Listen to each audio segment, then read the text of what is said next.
At a certain point in game series that run for a long time, there's a need to revolutionize. This isn't just to keep things fresh and interesting for the fans, it's also to satiate the developer's own desires.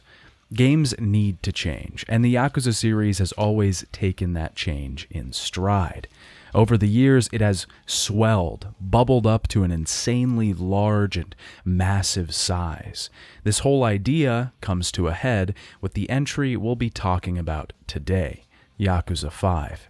Yakuza 5 is one of the largest and longest games in the series. Its story is massive and ambitious, taking place across 5 different cities and telling the stories of 5 different characters.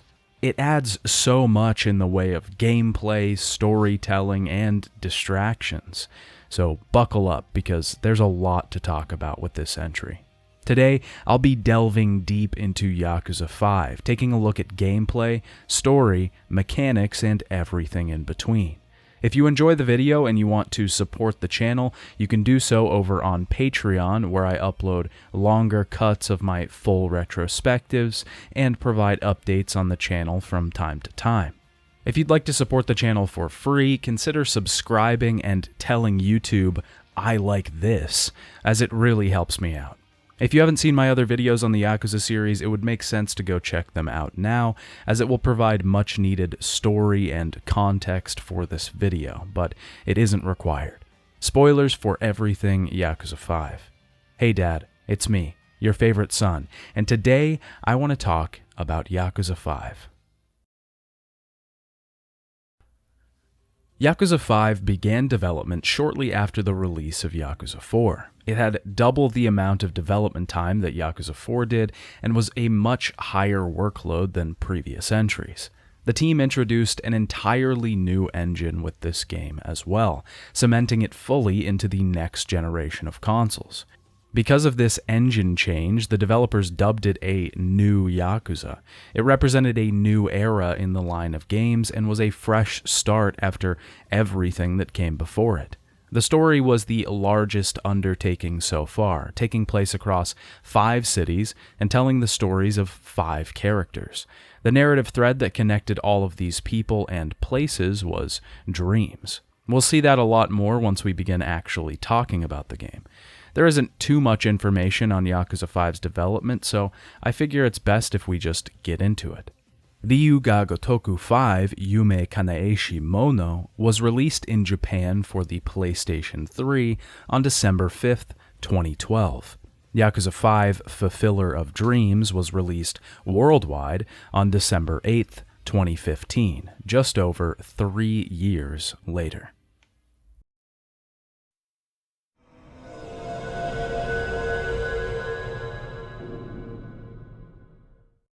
Before we get into things, I'd like to give my obligatory notes. The structure of all of my Yakuza videos try to reflect the way you play the game itself, or at least the way I do.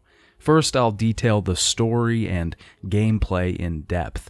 Then we'll come back at the end to talk about Yakuza 5's distractions. Yakuza has a plethora of side stories and mini-games to get involved in, and Yakuza 5 is one of the pinnacles of that in this series, as there is so much to get lost in. The other note I have is about the version of Yakuza 5 that I played for this review. Much like Yakuza 4, I played Yakuza 5 on the PlayStation 5, using the backwards compatibility feature of the system. Yakuza 5 had the longest separation between the Japanese and English release of the game. It was just over 3 years before we saw it here in the West, and when it was released, it wasn't even released physically, only as a digital download on the PlayStation Store. At that time, Yakuza wasn't nearly as popular outside of Japan as it is now. In 2020, the West saw the release of the Yakuza Remastered Collection, which collected Yakuza 3, 4, and 5 into a PlayStation 4 release. This is the version that I'll be playing today. It improved visuals overall and doesn't change or remove much of anything from the original game. Another cool feature of this release to note is that if you bought the Day 1 edition of the game, it actually came with a Yakuza 5 PS3 case, so that Western collectors could finish their displays. It's little things like this that make me really appreciate RGG and Sega's efforts with these games.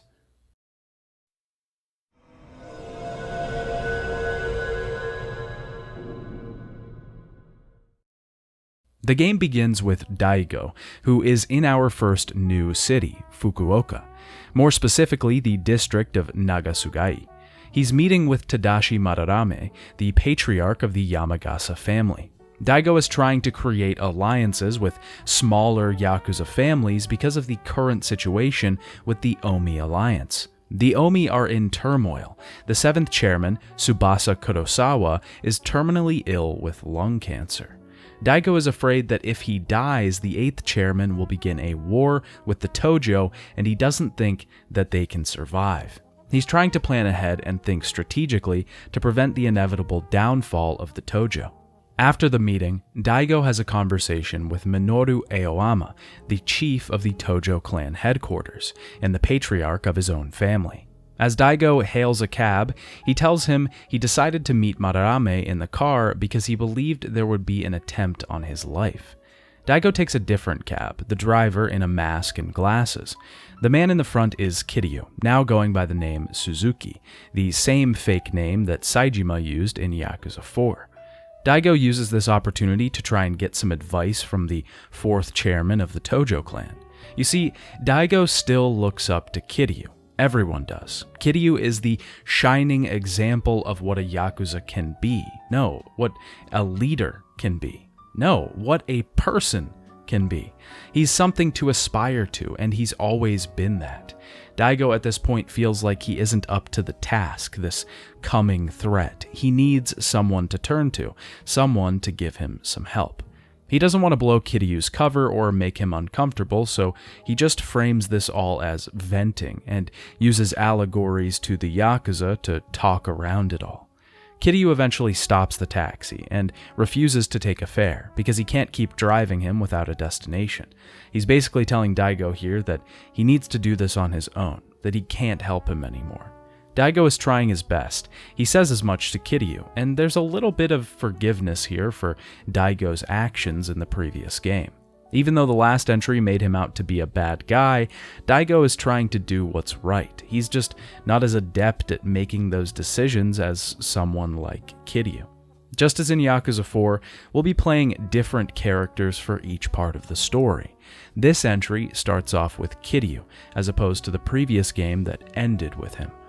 Kiryu shows up at a restaurant to grab some food. We see Haruka on the TV there. It looks like she's finally started her journey into becoming a famous idol. He gets angry when he hears the men next to him talking bad about parents that let their kids become famous. A mysterious man is smoking cigarettes outside and watches as Kiryu leaves. We officially get to see Kiryu's new place of business here, as he takes his car back for the night, and it's Nagasu Taxi. You're probably wondering why Kiryu is going under a fake name in a new city, and that's really because of Haruka.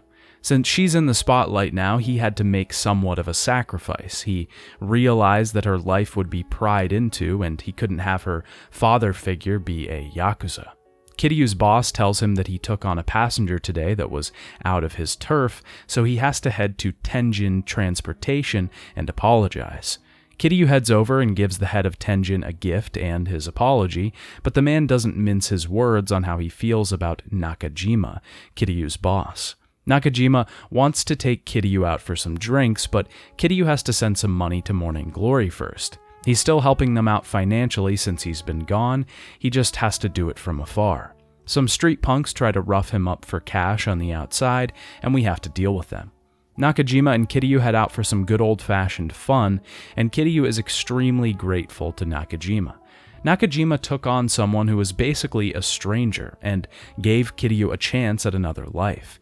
He doesn't truly understand the extent of what he did for Kiryu because he still knows him by the name Suzuki, but either way, Kiryu thanks the man greatly for what he's done. They head out for some Mizutaki, which is a regional specialty in Nagasugai. Nakajima wants to head out for some more drinks, but Kiryu has to stop some thugs from beating up his boss. Nakajima and Kiryu bond over some beverages, and he tells Kiryu that the reason he hired him was because of how he showed him the real depths of his morals a few months back. Kiryu saved some people from some goons, and Nakajima realized that he wasn't just some average dude, he was bigger and better than that. Nakajima also seems to have something from his past that he regrets, something he's hiding, but he isn't letting that slip yet. Nakajima is on a run at this point. He's pretty housed and he's ready for the night on the town. He begs Kiryu to go to a cabaret club with him. The two head over and Nakajima requests the number one girl they have. Two Yamagasa family thugs are making a ruckus at the club, complaining about their potential alliance with the Tojo. Of course, they decide to pick a fight with Kiryu, and we end up in our first boss battle. Since we're about to get into the intricacies of fighting, it's about time we talked about Yakuza 5's combat system. Yakuza 5 has made some great, sweeping changes to combat overall. Its basics have stayed the same though, as they usually will for most of the series. Fighting is simple. Basic attacks combined with heavy attacks will perform finishing moves. We can quick step and block to mitigate damage received from enemies.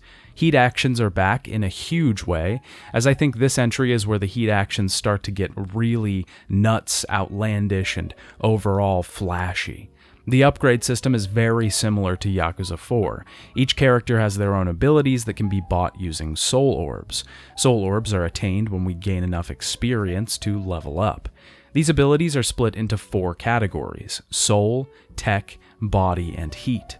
The first thing to note here is that Yakuza 5 has none of the UI complaints I had with 4. Everything is very streamlined. It looks clean and smooth, while also retaining that Yakuza style that we've come to know and love. With this entry though, it starts to get closer to the designs that we'll eventually see in games like Yakuza 0 and 6, which are fantastic.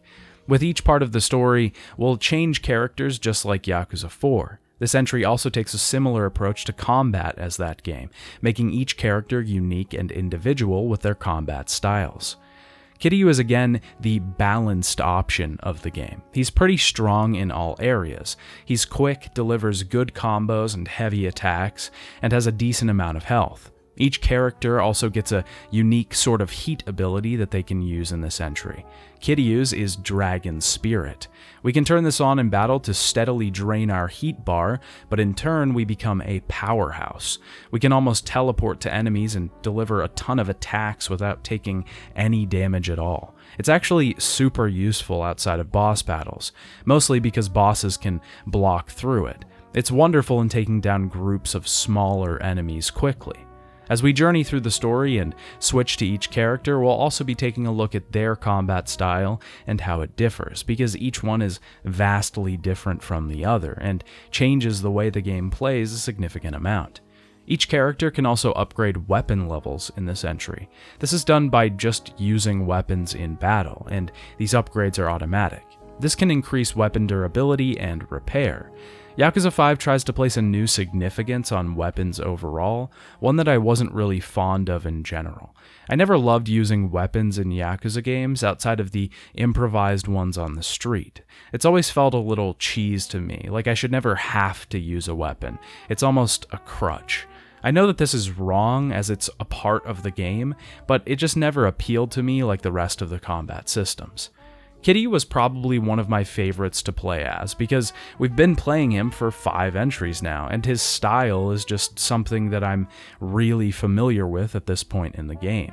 He's also just easy to play and is incredibly smooth in combat. Now, Yakuza 5's combat changes greatly when you factor in the side training and some of the training masters that are involved in the game, but we'll get a lot deeper into that during the distractions section. The 2 bosses we are currently faced with though, Ishibashi and Mihara, are kind of ridiculous at this point in the game. They aren't really hard, but putting us up against 2 bosses at once is just kind of odd. It's kind of a random spike in difficulty that I surely wasn't prepared for because I came here with no healing items at all. I usually prepare at the beginning of a new character by running to the drugstore and getting stocked up on healing items, but I hadn't done that by this point because I figured it was too early to face any sort of challenge. One big nitpick that stands throughout the entire game for me, though, is grabbing. If you remember, a big complaint a lot of people had about Yakuza 3 was the blocking, but I honestly feel like not enough people mention the grabbing in Yakuza 5, because it seems like the enemy AI is defaulted to constantly grab onto you, forcing you to mash buttons in this entry. It seems to happen all the time, and is just really annoying to have to deal with. The manager thanks Kiryu for clearing the thugs from the place after he defeats them. I can't help but think Kiryu is probably feeling demoralized at this point. He went into hiding for Haruka, sure, but I'm sure it was also a relief that he would finally be away from all of the Yakuza troubles that he faced before. Now, in a short span of time, he's had to deal with the chairman rearing his head again and the Yamagasa family coming after him as well. He can't ever really escape the Yakuza because they're still all over, and no matter who he is, they'll always be around, wanting to challenge his strength. Another huge complaint with Yakuza 5, and is probably one of my biggest complaints with the game overall, is the random encounters. For some reason, especially in Nagasugai, it is incredibly hard to avoid getting into fights on the street. This has always been something you kind of have to deal with when running around any city in a Yakuza game. As you're traversing the area, random thugs or Yakuza will come out to attack you, and you have to fight them to continue on. This was always fine in previous entries because it wasn't super often. It was dealt with quickly, and most of the time, they were pretty easy to avoid in the first place if you just felt like getting to your next destination. Yakuza 5 does not have that luxury. You get into fights all the time, constantly, for no reason.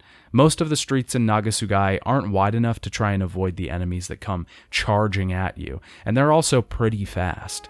Avoiding them isn't an option about 70% of the time. At this particular point in the game, I got into 4 fights just trying to get to the next part of the story. There are literally times where you will get out of a street encounter, then walk half a block away and get into another one. It's just incredibly frustrating because these enemies really aren't challenging. There's no point here other than to give you extra experience and items. There is an item in the game that you can get as Kiryu that reduces encounter rates for enemies in the street, but this can't even happen until Chapter 2, and you can't share it with the other characters in the game until the end, so throughout most of the story, you're screwed.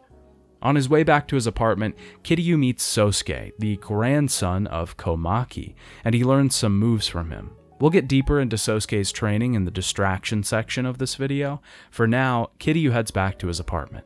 He's smoking on the floor, and we get to see Kiryu in plain clothes, which is a nice change of pace. Mayumi shows up then, the same one from the Hostess Club, and we learn that Kiryu finally has a girlfriend. Ooh. She's been staying over at his place a lot lately and taking care of him, so things seem to be getting serious.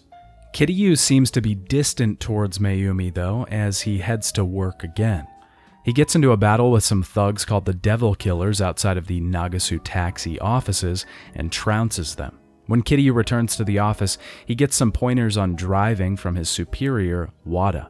We get our introduction into Kiryu's side story, Taxi Driver, which I'll go in depth with in the distractions section. Kiryu ends up driving around an undercover cop and gets challenged to a race by the Devil Killers, a local racing gang, and comes out on top. Kiryu has to take another fare, a local chef named Tatsuya, who's looking for local eats. That night, 2 Yakuza approach Kiryu outside of Nagasu Taxi. Morinaga and Aizawa know who Kiryu is. They don't call him by his new alias. Daigo has gone missing and they want Kiryu's help. The last place they tracked the chairman was in Kiryu's car. Kiryu doesn't want to give them any information and is about to walk away when one of the men accuses him of abandoning the chairman. This cuts through to Kiryu. He doesn't want to do any of this. I'm sure he'd rather be saving the people he knows directly, but he can't right now. The best thing he can do is stay away. Aizawa says that this isn't the 4th chairman anymore, just some man named Taichi Suzuki. They wouldn't fight the 4th chairman, but they will fight a taxi driver. We get our second boss battle of Kiryu's part, and we're much more prepared for this one. The two men aren't very difficult, and we can use some pretty cool heat actions incorporating both of the Yakuza members. These actions add an interesting flair to the Yakuza series. It's what this game is all about to its core. I think Yakuza 5 in particular is where the game started to get really unique with its battles and premises, and we'll see that throughout the story. After the battle, Kiryu tells them he really doesn't know anything, and Daigo is their problem now. Kiryu heads back to his apartment, turning in for the night. We see a flashback to 6 months ago. Kiryu is about to leave the orphanage. Haruka was signed to an agency by a woman named Park, and she insisted that Kiryu keep his distance from her and the kids. She didn't want anyone to go snooping around and find out about his past.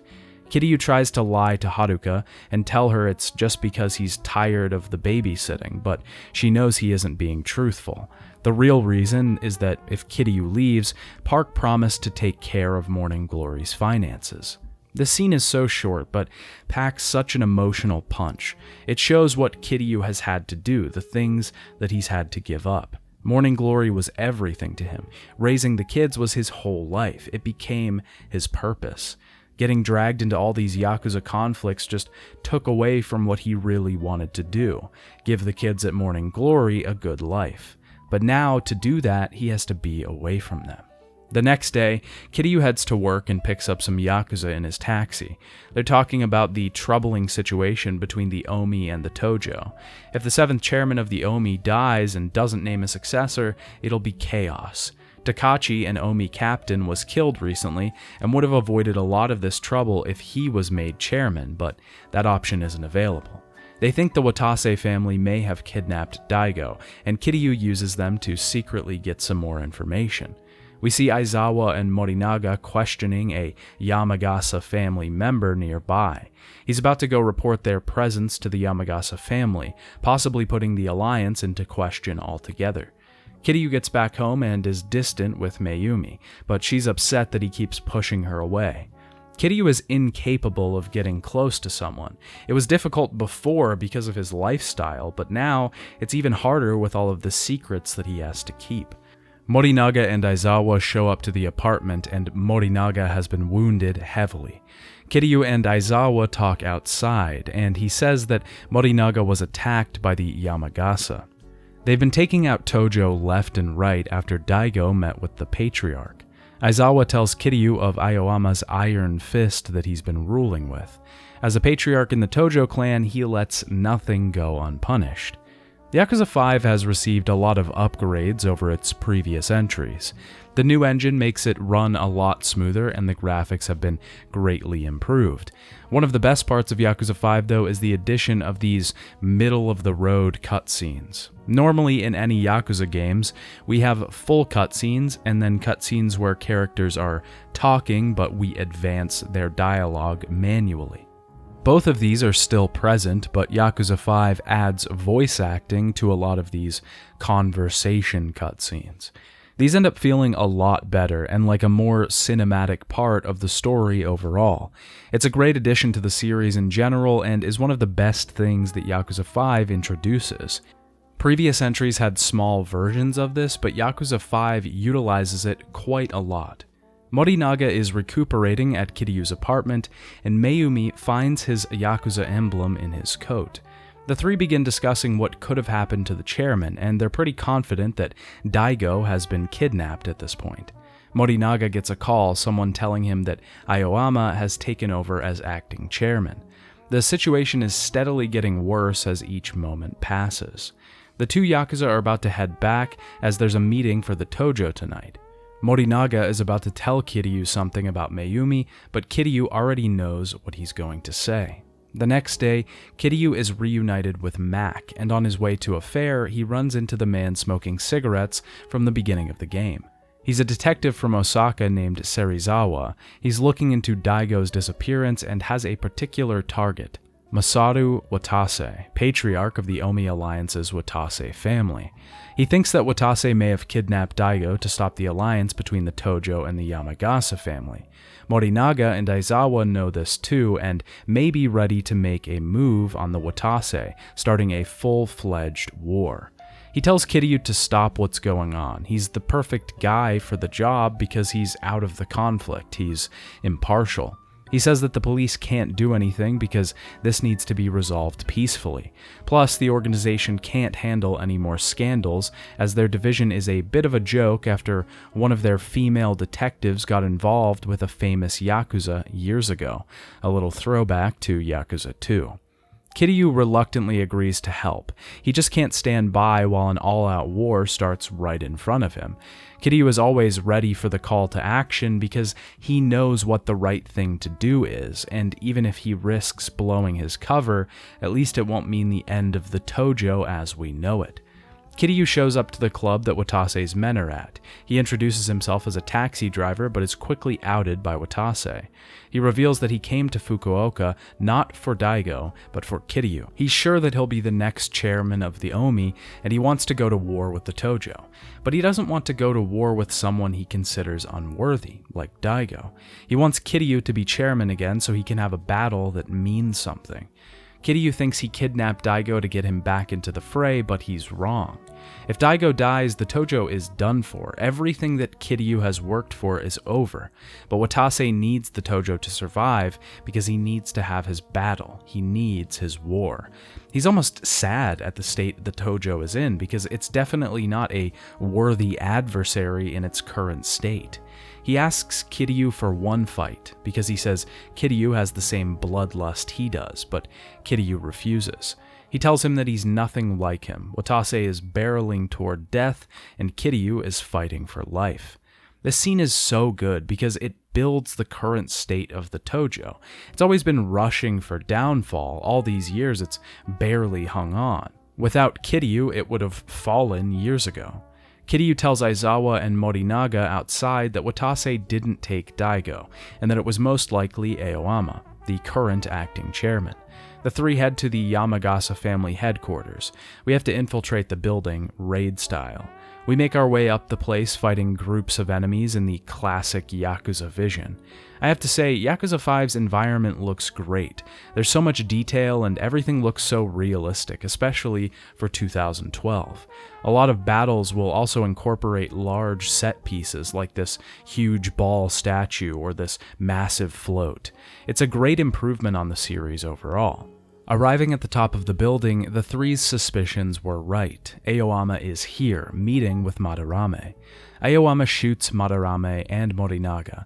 He reveals that this was a power grab. He means to take over the Tojo clan entirely. He wants to go to war with the Yamagasa, take their territory, and eventually gather enough resources to defeat the Omi alliance in full. It's a huge and risky power grab, but Kiryu can't let the Tojo be taken over by someone like this. He tells Aizawa to take Morinaga to safety, and he has a battle with Yahata, who mistakenly believes that he killed Madarame. He's nothing too difficult or special. He uses a lot of strong punches though, and we get knocked down quite a bit. In addition to the grabbing that's constant in this entry, it also seems like getting knocked down goes with it. Maybe I'm just terrible at Yakuza 5, but it really seemed like I got knocked down way more often than other entries. After defeating Yahata with a swift uppercut, Kiryu has to defeat hordes of enemies on his way out of the building. As Kiryu leaves the building, Aoyama blows up the place, erasing all evidence that Kiryu was there, and also any evidence that he was there. He does this to get Kiryu out of the way, tempting him with going back to his simple life of being a taxi driver. Kiryu heads back to his apartment and confronts Mayumi. She's been a spy this entire time, as she's the only one that could have leaked the information on his whereabouts. She says that she did it for her father, Tadashi Madarame, patriarch of the Yamagasa family. Daigo tasked Madarame with keeping a watch over Kiryu when he came to Nagasugai. She wants to take him to her father. He survived the attack on his life the night before. He tells Kiryu that Daigo has not been kidnapped but fled the city. We flash back to find out that Madarame helped Daigo get out, as he knew that there were traitors in the Tojo looking for him. There was something Daigo needed to check on before he went back to Tokyo though, and he needed to be off the grid to do it. Daigo was already suspicious of Aoyama before he turned coat, which means that Aoyama isn't the one that Daigo was fleeing from. Madarame reveals that he wasn't the one to leak his information. He doesn't know how Kiryu's real name got out. He's been reporting back to Daigo for him, though, to make sure that Kiryu is kept safe. Madarame gives Kiryu his declaration, meaning to dissolve the Yamagasa family. He thinks the family has grown too large to control, and because of that, it's strained their relationship with the Tojo. He thinks that if Kiryu gives the declaration in, Yahata will accept it in truth. Kiryu has a better plan, though. He wants to avoid getting rid of the Yamagasa entirely. Mayumi feels a great guilt over lying to Kiryu and decides not to go after him in the end. Kiryu starts to track down Yahata, and eventually, we have to chase one of his men. Chase sequences are back again, and they're a little bit different. It's still the usual run at the enemy and wear them down, but we can actually perform combos now. There's also a lot more quick-time events to try and stop us from succeeding. I always enjoy these because they're a good way to break up the action between battles.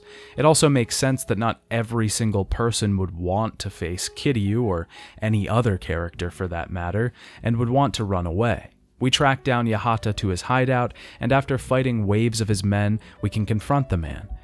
Kiryu brings the declaration to him, but swiftly tears it up. The Yamagasa family keeps Nagasugai safe. It keeps it in balance. If it were to disappear, there would be chaos, and the changeover wouldn't be smooth. Yahata resists, though, and tries to fight Kiryu again. Yahata calls Aoyama and tells him they're going to go all out in their war against him. He gives the acting chairman a meeting place, a warehouse on the docks. This is all part of Kiryu's grand scheme, and Aoyama plays right into it. Before he heads to the final battle, Kiryu stops back at Nagasu Taxi and tells Nakajima the truth. He tells him about his past and what's happening. Ultimately, he's looking out for his boss. He hands in his resignation because he doesn't want to give the place a bad name once people find out who he is. Nakajima doesn't accept it, though. He's part of the Nagasu family now. He encourages Kiryu to come back after he puts an end to this war. Aoyama and Watase show up with their men, and just as war is about to break out between the two, Kiryu steps in. He orders the Tojo men to stand down, invoking his past status as fourth chairman. Some of the men oblige his orders, but others aren't so keen. Aoyama reveals that he never intended to kill Madarame. He blew up the Yamagasa offices to give him a reason to fight them. He was really just using Madarame to lure out Daigo. Watase pushes Aoyama out of the fray as he insults Kiryu and accepts Kiryu's battle. If Kiryu can take out all of the remaining Tojo men, then there will be no war with the Yamagasa family. We have to take out tons of enemies at this point. Slews of them keep appearing, a thick crowd of Tojo members dead set on taking us down. It's kind of wild and feels so satisfying to wipe out groups of enemies with one combo. Some men show up and launch rockets at Kiryu, and he fucking dodges them because he's that legendary. He eventually takes down all of them, and Aoyama tries to shoot Kiryu, but Watase stops him. He doesn't want him to put a bad reputation on his name.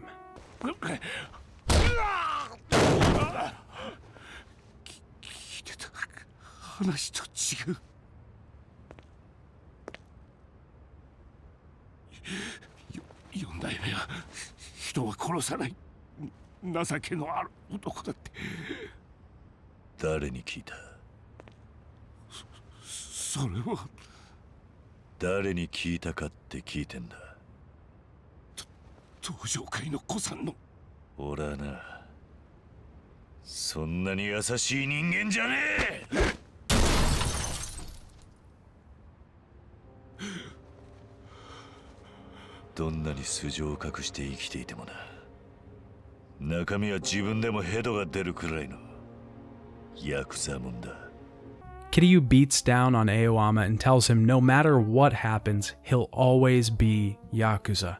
Aoyama reveals that someone else was behind the war with the Yamagasa. Someone was giving them orders. Before he can reveal who it was, though, he's shot in the head by Morinaga, revealed to be a traitor. He tries to shoot Kiryu too and doesn't give up much information other than the fact that he killed Aizawa. He tells him to find his answers in Tokyo and drives away. 2 days later in Nagasugai, Kiryu meets Detective Serizawa again on the streets. He tells Kiryu that Watase told the local officers to give Kiryu his regards. He wants to settle the score in Tokyo. Kiryu says he isn't going to head to Tokyo, but Serizawa tells him that they found a body this morning. The ID isn't certain, but he had a Tojo pin on him. He says he won't take orders from the detective. His path is his alone. The detective tells him to check the news, and the two of them will be getting to know each other soon. As Kiryu turns on the radio, the report identifies the body found as Goro Majima. Kiryu's brother and rival has been found dead. We see Kiryu getting his old suit back on, and he takes one last look at his picture of the kids from Morning Glory as he leaves the place. Kiryu's story is incredibly good and sets the pace for the entire entry. It sets up everything that's about to go down. I also still love the idea of Kiryu trying to get away from Kamurocho. Even though it's been done, just to see everything fall down without him, all of these institutions faltering and crumbling. The man knows that he can't stay away because if he does, he'll be watching chaos ensue, when he knows he could have fixed it. Kiryu wouldn't be able to live with something like that. It's why he heeds the call time and time again. With that, it's the end of our first part of Yakuza 5. We begin our second with another returning character, Taiga Saejima.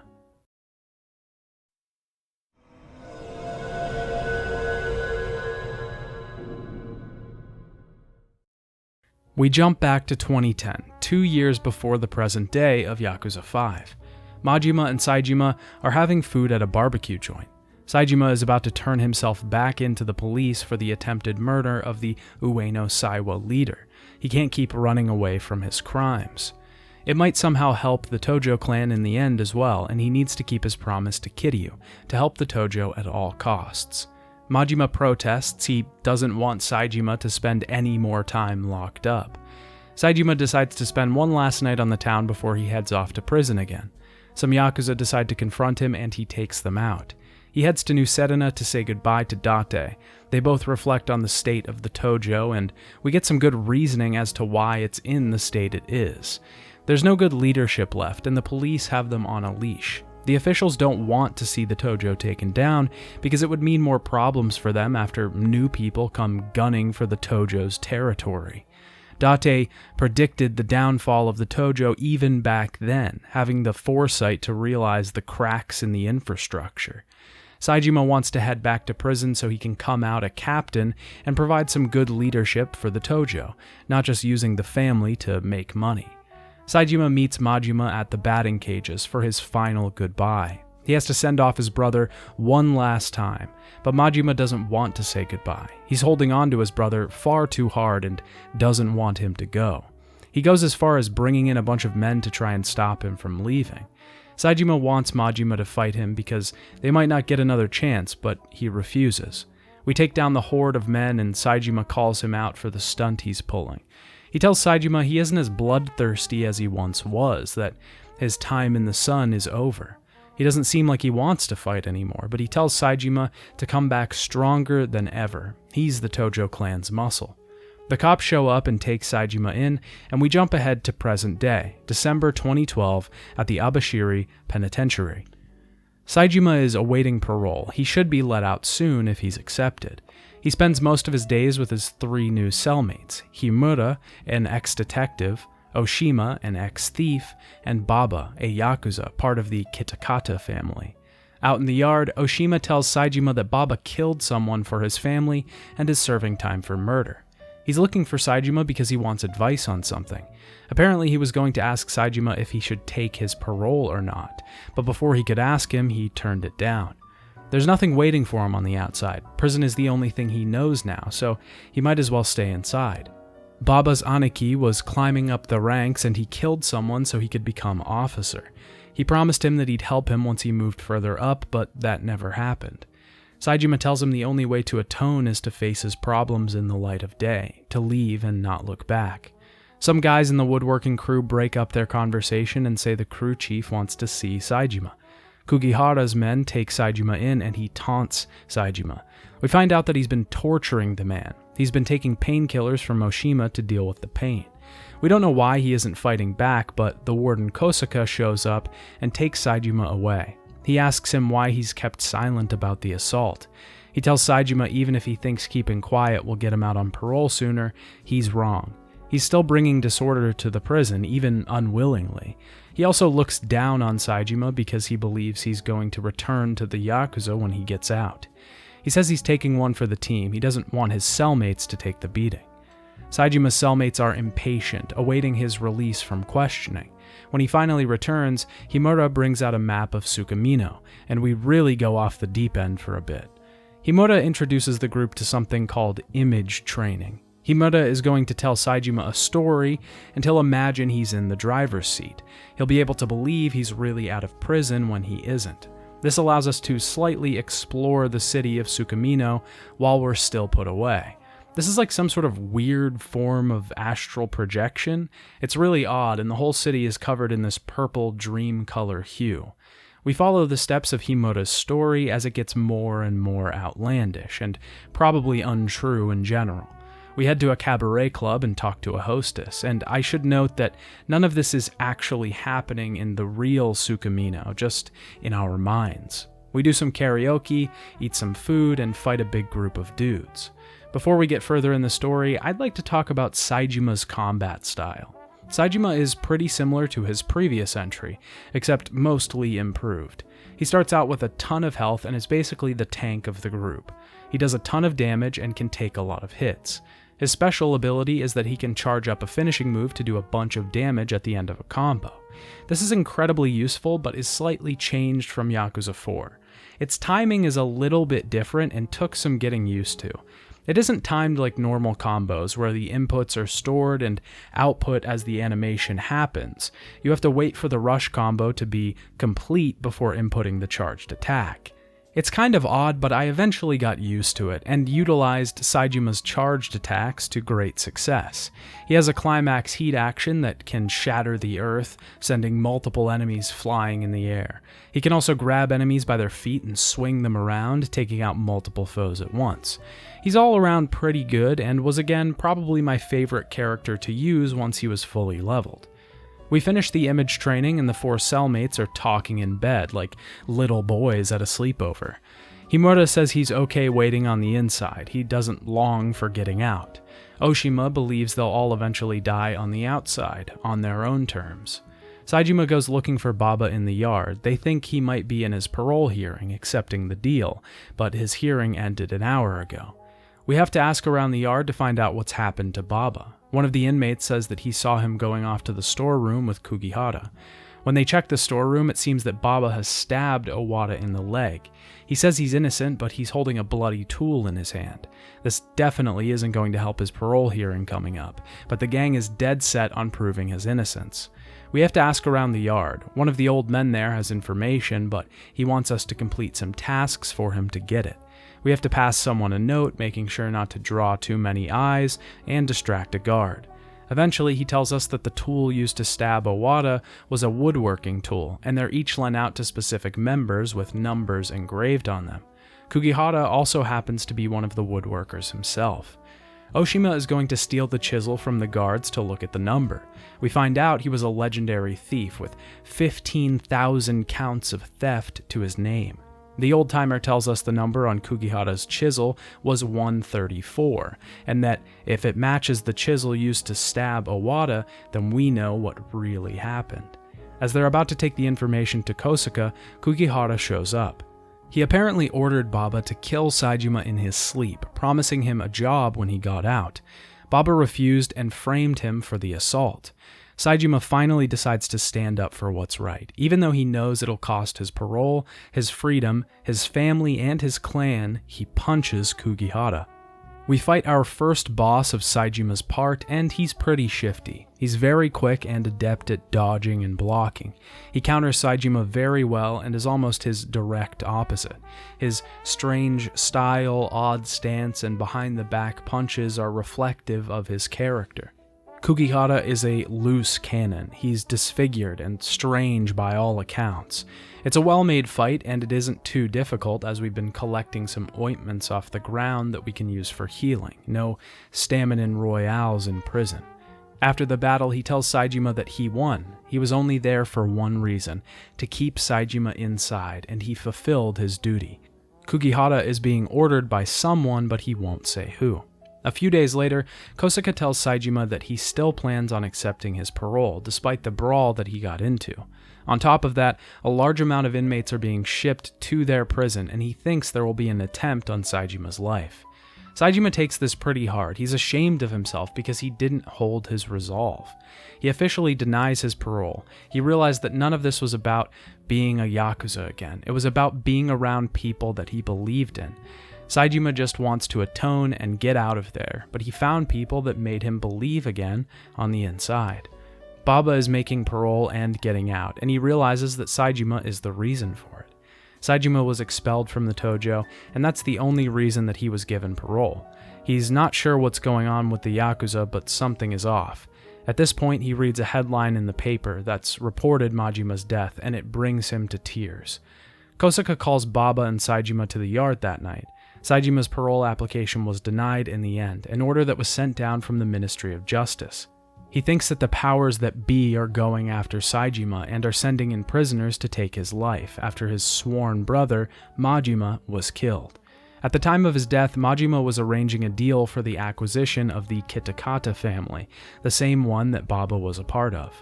Kosuke wants to talk more privately and meets the two in the storeroom.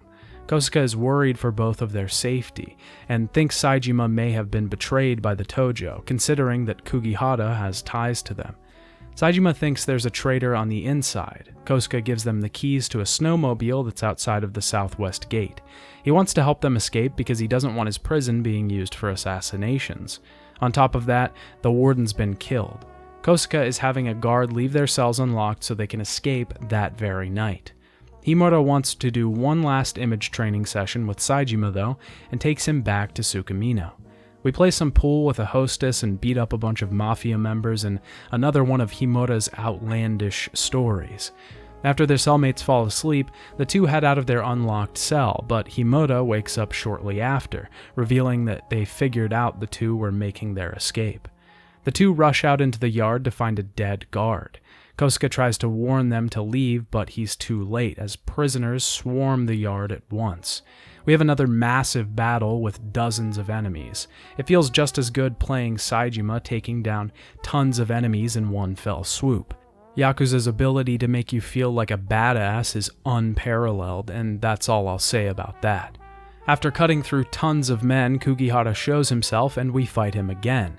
It's a similar fight to earlier, but he has more health this time. As they're about to leave, Kugihara points a gun at Saejima. He can't let him leave the prison alive, but Himura turns up and shoots the man before he can draw blood. It seems like Himura wasn't entirely lying about his previous pursuits. Himura tells them to get out of there, and the two head for their snowmobile. We have a section where we get to actually pilot the vehicle down the mountain, through the snow. We have to avoid trees and fend off men chasing us down. Baba eventually can't hold on and falls off the vehicle, causing Saejima to wreck. He's lost in the cold and confronted with a freakishly massive bear. When I said that Yakuza kind of goes full tilt in this entry, with flashy and outlandish things, I wasn't lying, because we're about to fight a bear with our fists. This is really the kind of stuff I love from a Yakuza entry, and I think this entry in the series is where it started to go all the way with it. I love when Yakuza just throws away its leash on reality and goes off the deep end. It's always a fantastic time, and sacrifices some feet on the ground for good old-fashioned fun. The fight isn't actually as difficult as it may seem. The bear does some decent damage, but can't take very many hits. Saejima is pretty roughed up by the duel though, and passes out on the snowy ground. A mysterious hunter shows up to save him, and he wakes up later in his hut. Okudera is a hunter in the mountains who stumbled across Saejima after his fight with the bear. Saejima is ready to leave and rescue his friend, but Okudera won't let him go alone. The mountain is dangerous and he agrees to help his friend. He gives him some clothes that will help him stay warm on the mountain. Saejima meets Nishina, the leader of the village's hunters. They're in a small village that survives off of the wilderness. They rely on hunting and meat just to get by. It seems like the village isn't too keen on Okudera either. He was found on the mountain 10 years ago and has apparently only been trouble since then. Through talking to the people in the village, we learn of Yama Oroshi, the bear that we fought with our fists. He's a legend around these parts and has attacked the village before. He isn't like other bears, a huge mammoth of a creature. We're lent some food from a woman in the village and sent on our way. This is the introduction of a much larger side story for Saejima called Hunter and Killer. I'm not going to go over the intricacies of the mountain just now, as they're pretty deep, and I'll be talking about that in depth in the distractions section of the video. Saejima heads up the mountain and finds Okudera wounded beside Baba, who's unconscious. Okudera holds off the wilderness as Saejima retreats with Baba. The next morning, Baba is awake, but he needs food for sustenance, and the village isn't exactly jumping to lend anyone their food. We have to head out with Okudera to get our own food. We get lent some winter clothes for the mountain and a rifle. Okudera teaches us to hunt, and we fell some game, enough for Baba to be able to fully recover. When heading back up the mountain, we're confronted with Yama Orochi again, and it doesn't go so well for Okudera. When Baba eventually recovers and the road opens up, we can head into Sukamino. Sukamino is another one of the new cities in Yakuza 5. It's modeled after the real-life Susukino, a red light district of Sapporo. It homes a version of the real-life Sapporo TV tower and has some restaurants based on actual eateries in the city. The two arrive in the place and eventually make their temporary home in a Kitakata bar that Baba used to run for the Yakuza family. Just like in Yakuza 4, we're still on the run from police, but it isn't nearly as much of a problem as it was in that entry. Here, if we run into police, Saejima just automatically avoids them for us, so we don't have to do much work in that regard. Sukamino is a lot larger than the other cities we've been to though, and traversing it is a lot different, mostly because it has a main road. We can't exactly just walk out into the street with cars going high speeds. We can only use crosswalks to get to the other side, as all of the other areas are blocked off. I thought this was a really interesting addition and starts to build the world of Yakuza. Up to this point, it can seem like it's really only Kamurocho and Sotenbori. Even though we've seen other cities, that's where most of our time was spent. Bringing us into these huge meccas makes us realize that there are other places in the world that matter too. Saejima decides to try and get intel on the Kitakata family, as he wants to question their patriarch about Majima's death. We head to a casino nearby where we have to win a game of pool to enter. The man who we beat tells us to seek out a homeless man nearby who gives us a riddle. We have to tell him how many homeless are in the city. He gives us a photo of a phone booth, and there we can get a passcode to a lottery kiosk. At this kiosk, the woman gives us a casino pass, and we can enter. We learn from the thugs that the Kitakata patriarch will be at the Snow Festival in Sukamino. Saejima and Baba decide that's the only chance they'll get to find their answers. Saejima decides to scope out the Snow Festival grounds to plan the kidnapping of the patriarch and gets caught up in an organized snowball fight. We have to beat our way through the town and eventually take on a disguise to avoid the police. The two kidnap Daizo and take him into the sewers.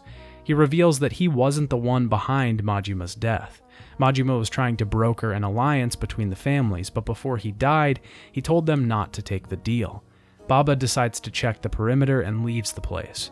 Daizo is about to tell Saejima who is behind all of this, when a gunman from the rooftops shoots him. Saejima chases down the stranger and reveals it to be Baba. Baba reveals that he never worked with the Kitakata family. He was meant to keep an eye on Saejima and was working Kugihara the entire time. He was supposed to get Saejima back to Sukamino where a trap was laid for him. They killed Majima just to bring Saejima out of prison, to lure him out. Baba refuses to tell Saejima what his boss's name is and brings a gun out to end things.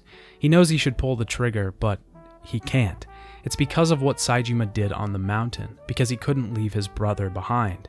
Saejima decides to teach Baba a lesson, that you have to keep struggling for your dream and that you can't just give up. Baba is a pretty difficult fight. He's very tough and his attacks are heavy. He's fast and dodges or blocks a lot of our attacks in his heat mode. When he eventually goes down, Saejima offers him a hand to help him up. The two seem to make up and Saejima doesn't want to know the truth because it won't bring Majima back. Saejima lets Baba go, and the two swear to make their oath as brothers once Baba reaches the end of his journey. Just as he leaves, Saejima picks up a gun and Serizawa arrives, arresting the man for possession of a firearm. When in custody, the detective tells Saejima that Kitakata is alive. Serizawa tells Saejima that Majima was killed by the Tojo clan. He tells him everything that went down in Nagasugai, Daigo, and the traitor Morinaga. Serizawa says his real goal isn't Saejima, it's the Tojo clan traitor. He wants to know who's behind everything. The bus that they're in is on its way to the airport, and they're sending Saejima back to Tokyo to find out what's really going on. Saejima accepts the offer, and this is the end of his part of the game. Saejima's part of the story is really intriguing. It adds a completely new layer to the tale, in addition to everything that Kiryu's part set up. It's also just such a mesh of distinct styles. First we're in Kamurocho, then the prison, then the mountain hunting bears, then back in Tsukumino, then fighting our friend. It's a wonderful story that takes place over so many settings, and it just flows so well. With that, we begin our next part of the story, which is actually split into two halves. The first half is dedicated to Haruka Sawamura.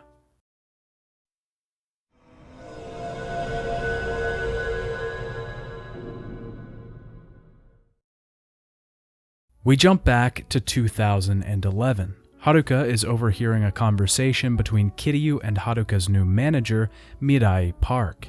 She's trying to get Kiryu to cut ties with Morning Glory so that Haruka can be an idol. In exchange, she'll fund the place and take care of the children financially. This scene asks an interesting question that we already know the answer to. How far is Kiryu willing to go to let the children of Morning Glory be safe and live out their lives? The more interesting question is it selfish to think that they want him around more than they want security? It's a terrible situation that Kiryu's been put in, one that we spent the entire first chapter seeing the consequences of. Park also lets loose that she had the same dream as Haruka during this conversation. Suddenly, we're back in the present day, and Haruka is having dance lessons in Sotenbori. She's going through the rigorous process of becoming an idol, a demanding, cutthroat business. But Haruka is determined. She has drive and spirit, which will take her a long way here. We're given a tutorial here, introducing the extent of what Haruka's combat will be. You see, Haruka can't fight, so instead of boss battles and random encounters, we get rhythm games. The first type of minigame that we play with Haruka is performances. This rhythm game is pretty simple. We have to hit the corresponding buttons as they overlap with the circle at the bottom. Buttons will come down 4 alternating tracks across the screen. The more accurate button presses we get, the higher our rank goes. We can also activate idle heat during the performance to increase our points gained for a short period of time. Yakuza has always had a small issue with rhythm games, in my opinion. The first 4 entries all have karaoke, and each of those entries have issues with the implementation of that minigame. The tracks switch out without notice, they move at different speeds, causing a jarring experience. It's still pretty fun in general, but difficult to master, and requires more memory of the song than reaction speed or timing. In Yakuza 5, though, RGG has gotten the rhythm games down to a science. The performance rhythm game is well made, and the UI design is wonderful, other than the depressed Haruka at the bottom right of the screen. I have some small nitpicks, like how you have to delay your hits a half second so that the note actually slots into the reticle, and also how the top 2 tracks place notes closer together than the other 2, even though they're the same distance apart as the other 2. But other than these small complaints, it works well overall and is really fun. The only real downside to the whole thing is that there aren't that many performance songs, so we're going to be getting really used to hearing these songs.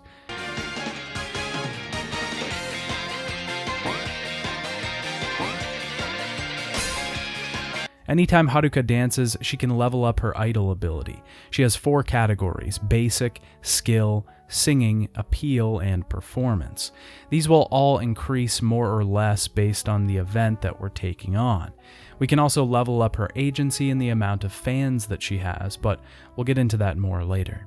Haruka's team of managers and instructors are talking, and her dance instructor, Ogita, doesn't think she'll be ready for the Princess League in a week. The main goal of Haruka's story is to compete in the Princess League, a competition TV show for idols that, if won, will get them a record deal with a major label. Park thinks Haruka is special though, and Ogita has apparently been training girls for months that Park has signed on. Haruka is the only one that's stuck around and toughed things out. He makes Haruka do the song again, this time with objectives. Normally in performances, we have to get a certain amount of great ratings, which are perfectly timed hits, a max combo, and a certain rank. Most of these performances were pretty easy, and I never really had difficulty finishing them. You're allowed to choose difficulty settings for different events later, and I always had it on the highest, normal, and never lost a battle. I assume the lack of difficulty was probably implemented to make sure that fans of the series weren't getting stuck on rhythm game sections and couldn't continue. Park is trying to prepare Haruka for what's about to happen to her if she wins this competition.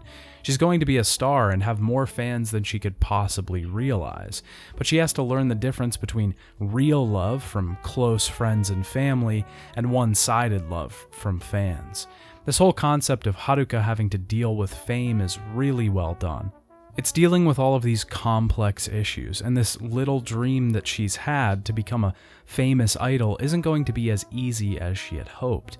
Not just because she has to get more proficient in her career, but because she has to be able to deal with it emotionally. Park relates to Haruka in many ways, specifically her upbringing. She was abused as a child and never knew the true love of her biological parents.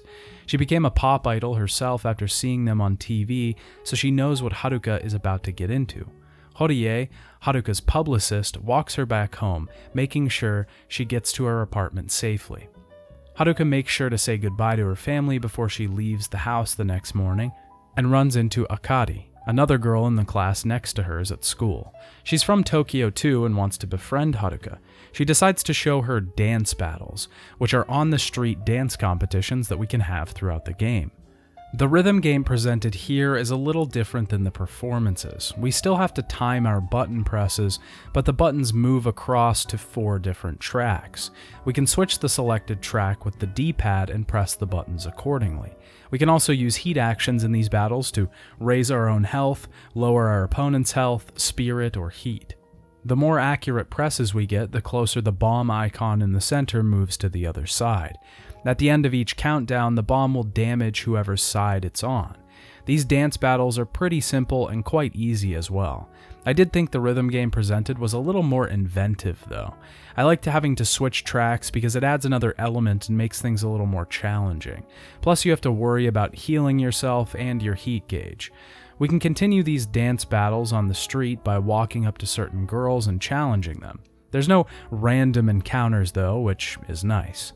Haruka levels up just like other characters though, and she can upgrade her abilities in different categories with the soul orbs she obtains.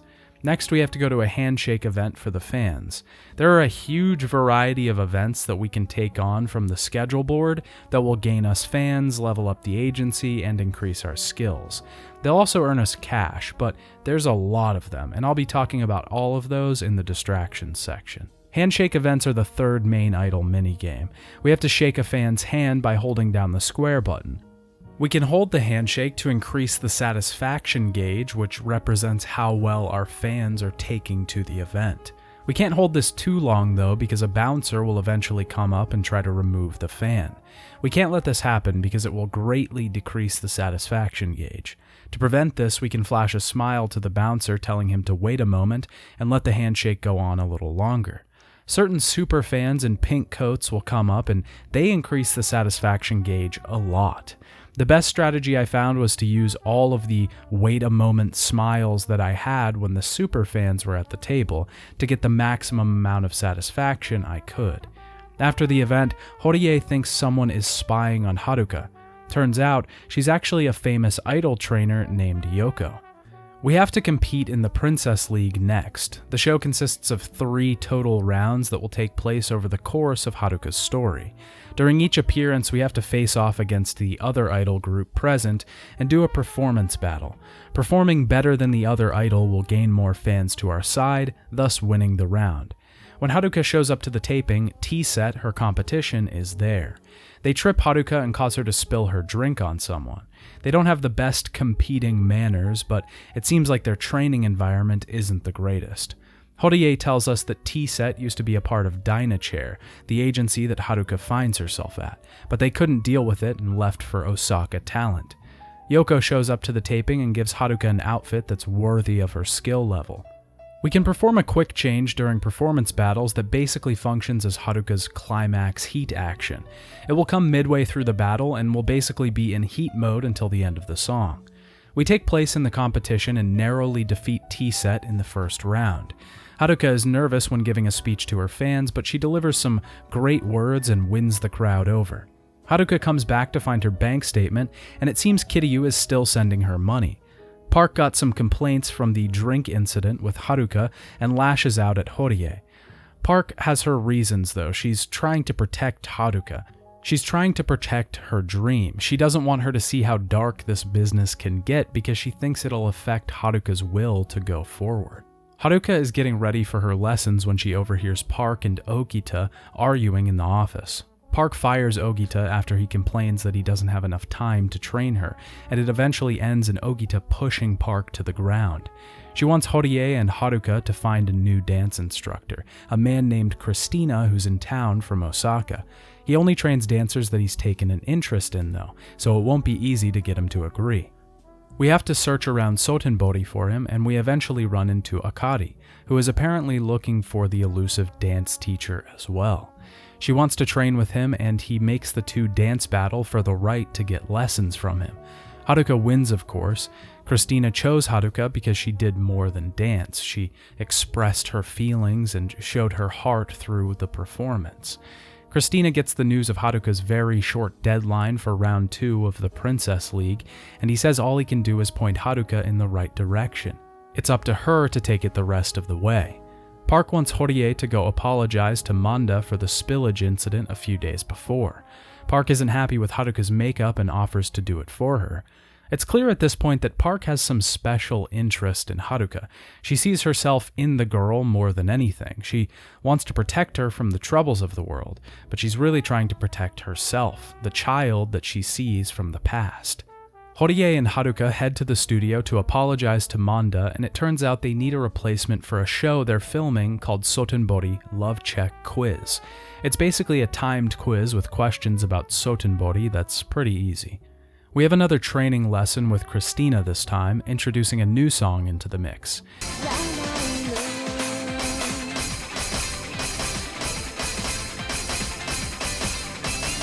This is one we'll be performing for the second round of the Princess League. We have to perform at a civic event in the town on a broken down plywood stage, which is pretty metal. Horie picks up Haruka, and on the way back to the office, she decides to buy a gift for Park, since she's been so kind to her lately. Of course, T-Set has to show up and ruin things though. They start bullying Haruka and eventually destroy the gift she just bought. Park shows up and gets the girls to run off. Bullying another idol in public is probably not great as a look for them. She disses them as they walk away by telling them they should be using this time to get better at performing rather than harassing competitors. Park is very touched that Haruka thought of her enough to get her a gift and decides to take her out for some fun on the town. She buys her a new outfit, takes her to the arcade, and they take a car back to the office. In the car, Park fully reveals her incredibly tragic backstory. She wanted to become an idol as a child and started down that path. She ended up getting secretly married to her boyfriend because the agency wouldn't approve. She got pregnant and ended up taking care of it without telling her husband. When she told him later, he hit her and left. The agency found out about the marriage and dropped her. She tells Haruka that her husband just contacted her, and he wants her to meet him in Tokyo after Haruka wins the entire Princess League. She gives her a fountain pen and wants to use it as proof that she was sent by Park. She wants Haruka to meet her ex-husband at the concert and bring him to her. Haruka has a lot on her shoulders at this point. Not only does she have to become a big star to keep the support of the orphanage, but she also has Park's future marriage to worry about. Having to win to get them back together is a big burden to carry as a child. Haruka heads to bed, and the next day she arrives at Dynachair just to be told that Park jumped off the roof the night before and took her own life. The second half of Part 3 centers around another returning character, our boy Shun Akiyama. We're not done with Haruka though, because the second half of Part 3 intertwines the two, switching back and forth between them for a period. Akiyama is in Sotenbori because he's trying to start up a new branch of Sky Finance. Some Omi men show up to his new office wanting to shake him down for cash. After he beats them down, he gets the news that Park is dead. He lent her 300 million yen as a personal loan and heads over to Dynachair to check on the place. He talks to Horie there to get the details on her suicide. Apparently she only left a note that said, "I'm tired, I'm sorry." Akiyama tells Horie that they aren't responsible for the money that Park was loaned because it was a personal one. Akiyama wants to meet the new talent that Dynachair has and the girl that Park was so confident in. He's shocked to realize that it's Haruka. Haruka asks for his help in investigating Park's death because she doesn't believe that she killed herself. The two investigate the roof to see where Park jumped from, and it doesn't seem like it makes any sense. Haruka still wants to compete in the Princess League because she knew how much it mattered to Park that she succeed. They also find out that the suicide note was written with a right-hand style, and Park wrote with her left hand. The two end up investigating Park's office for any clues about her death. They find a locked safe that turns out to be unlocked by the pen that Park gave Haruka. The letter in her safe doesn't match the suicide note, confirming it couldn't have been her that penned it. Just then, the two see Horie falling off the roof above. They rush out to find him in the alleyway and see Ogita running away from the scene of the crime. He's adamant that he wasn't the one to push Horie off the roof, but still decides to fight us anyway. Akiyama's battle style is very similar to that of the last entry. He uses kick attacks a lot, and he's pretty fast. Most of his damage output comes from his rush combos with his legs and flinging the enemies around with his feet. The newest ability that he has is being able to juggle enemies in the air. While he's doing this, his heat bar slowly drains. It's a pretty cool move that I found quite a bit of use in. Overall, Akiyama is pretty good. He wasn't my overall favorite, and he doesn't get a lot of screen time in this game, but he wasn't bad. Ogita is a pretty tough opponent, lanky and obtuse movements that make him hard to hit. Eventually he goes down, and Akiyama tries to call an ambulance for Horie, but a man shows up aiming a gun at Akiyama. Haruka tosses a fire extinguisher at his head, causing him to drop the weapon, and we have another boss battle. This guy's pretty tough too, but he's much more of a powerhouse. He'll knock us off our feet pretty easily and send us to the ground. Ogita and the mystery man leave without giving any answers, just a final warning that the brute will remember Akiyama. The two are set on getting Horie to a hospital, and he makes it alive, but in critical condition. A detective is speaking with Akiyama, telling him that they can't bring up any charges on Ogita. The two decide to try and find the forger that made the note for Park. This is quickly interrupted because Yamamura calls and tells Haruka it's time for round 2 of the Princess League finals. Haruka heads to the venue, and Nakai, the instructor for T-Set, taunts her in the lobby. If she loses, she'll have to switch agencies and go with Osaka Talent, so a lot is at stake here. We compete in the second round of the finals and defeat T-Set again very easily. She meets back up with Akiyama and finds out that Park had already spent the money he loaned her. It wasn't stolen. She spent it hoping she'd earn the money back after becoming famous. She already booked Haruka a concert at the Japan Dome for after her finals. This was important to Park because that was always her dream to perform there. The forger contacts Akiyama, and he has to meet him at a bar. The bartender there has a fake-looking beard and says they're closing. We have to fight him in a parking lot, and he eventually gives up some information. He introduced the forger to a man who wanted the note made. He takes Akiyama to the forger, and Haruka meets up with him at the bar.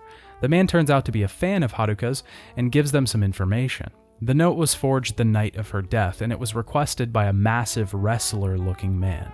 Another man was with him though, Katsuya, the president of Osaka Talent. Haruka and Akiyama get some crab close by and call it a night.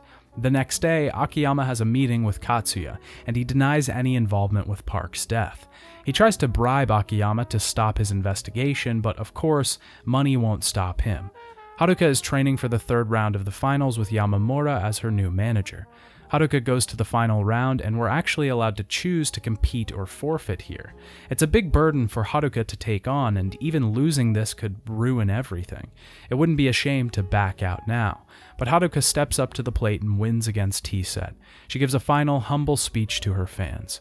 T-Set apologizes after the show and commends Haruka on her performance. Back at Sky Finance, Serizawa has arrived to talk to Akiyama. Serizawa tells Akiyama that he should stop his investigation into Park's death. The man he's looking for is named Kanai, and he's apparently very dangerous. He's the captain of Osaka Enterprises, one of the top families in the Omi Alliance. Akiyama, of course, doesn't listen, and the Omi men show up to his office again. He beats them down, and they give away the location of Osaka Enterprises. He heads to a junkyard outside of town, and we have to fight through tons of enemies in the area. We can even use the equipment to destroy tons of guys at once. Eventually, we find Ogita beaten and bloodied in the junkyard. He spills the beans on the whole operation. He was the one that killed Park that night. Ogita was in massive debt to Osaka Enterprises, and Kanai offered to clear his debt if he helped him get the letter that Park's ex-husband had written her. He wasn't sure why he wanted it, but when they were interrogating her, Ogita accidentally killed her. Kanai arranged the thing to look like a suicide. He did the same thing with Horie a few nights later, throwing him off the roof of Dynachair. Ogita tells Akiyama to leave, but he wants more answers. We make our way further into the junkyard, fighting against more goons. Kanai doesn't want to fight us when we find him, he just wants to know where the letter is. Akiyama doesn't know, and Kanai leaves to go get the information out of Haruka. Yamamura calls and tells Akiyama that Haruka has been kidnapped. Katsuya is involved after all, behind the whole operation. Akiyama heads to Dynachair to try and track down Haruka, but Katsuya promptly arrives with her in tow. Katsuya is also the chairman of Osaka Enterprises, a Yakuza member through and through. The lengths that Kanai went to get the letter were not orders that Katsuya gave, and he apologizes for them. He still wants the letter though, because it will help them track down Park's ex-husband, who is none other than Goro Majima. He won't resort to violence to get it, but if they don't give him the letter, then Katsuya will reveal Haruka's connection to Kiryu, thus ending her career. Haruka tries to make a deal with Katsuya to meet with him at the train station and give him the letter.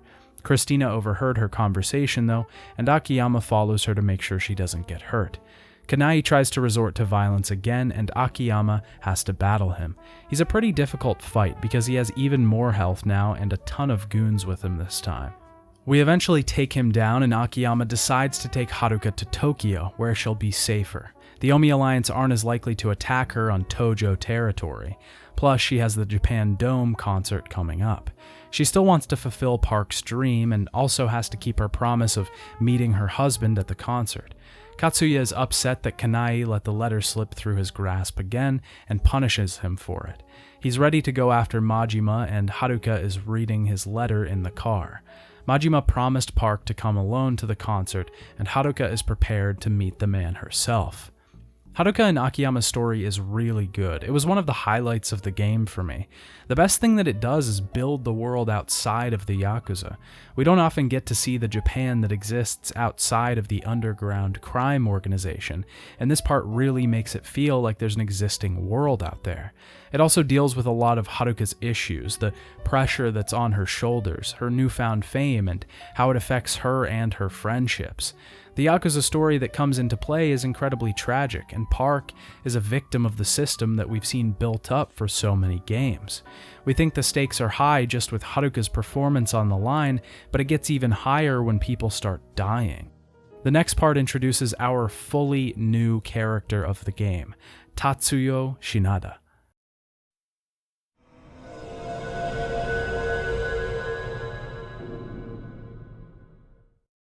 Our story starts back in 1997 with Shinada's debut as the newest player of the Major League Baseball team, the Nagoya Wyverns. They're playing against the Tokyo Gigants? I'm not sure. And Shinada is up to bat. He strikes a home run for the team and wins the game. We quickly jump to the present day, and Shinada is living in a tiny apartment being hounded by someone looking for money. Takasugi shows up next, a loan shark that he also owes money to, and he busts in. He wants his money back, and today is payment day. Shinada is currently working as a freelance writer and is barely scraping by.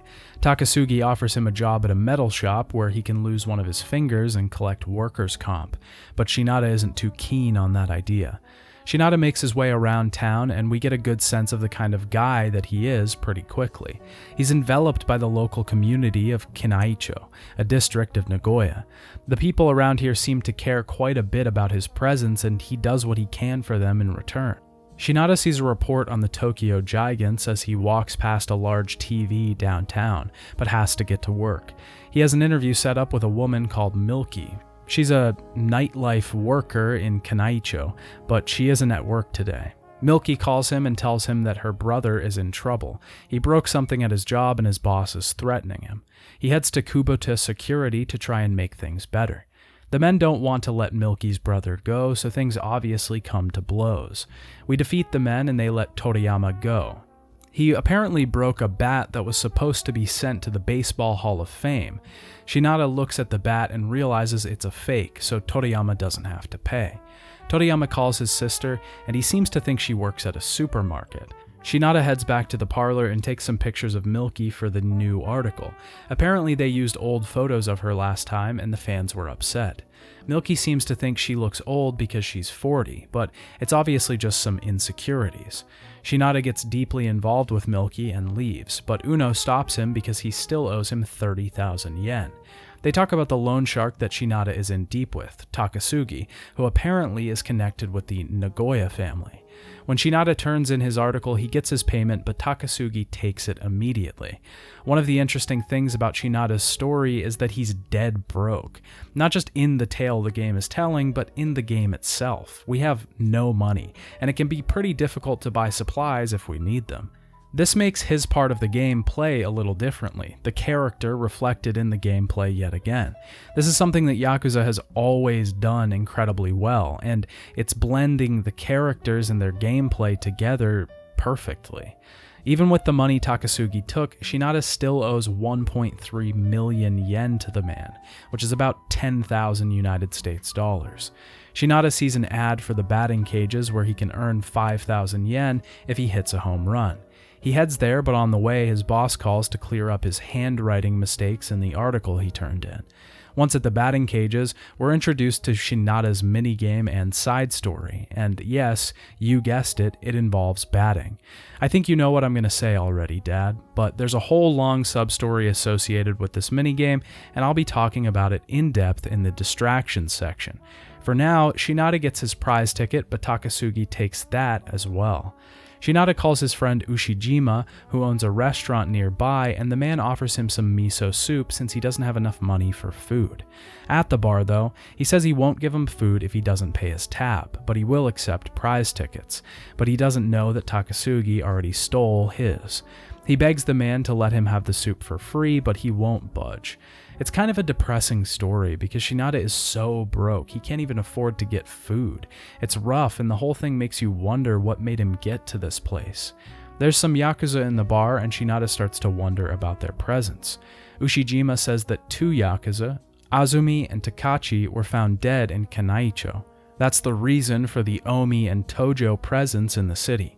Ono shows back up, the man that was trying to pass off a fake bat at the securities place. He's our first boss battle of Shinada's part, and he's pretty difficult at this point in the game. Again, this is another fight that we aren't really too prepared for yet. Shinada's combat style is drastically different from all the others. He's similar to Tanimura in that he doesn't have a lot of health. His punches are light and don't do that much damage.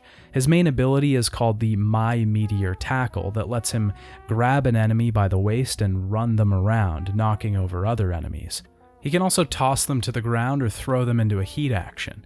Shinada is also much more proficient with weapons and has different attack patterns for certain weapons in the game.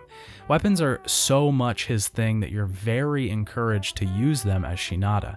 I did not like fighting as Shinada at all. He's weak, he gets knocked down all the time, he has no health, and he just can't do much damage at all.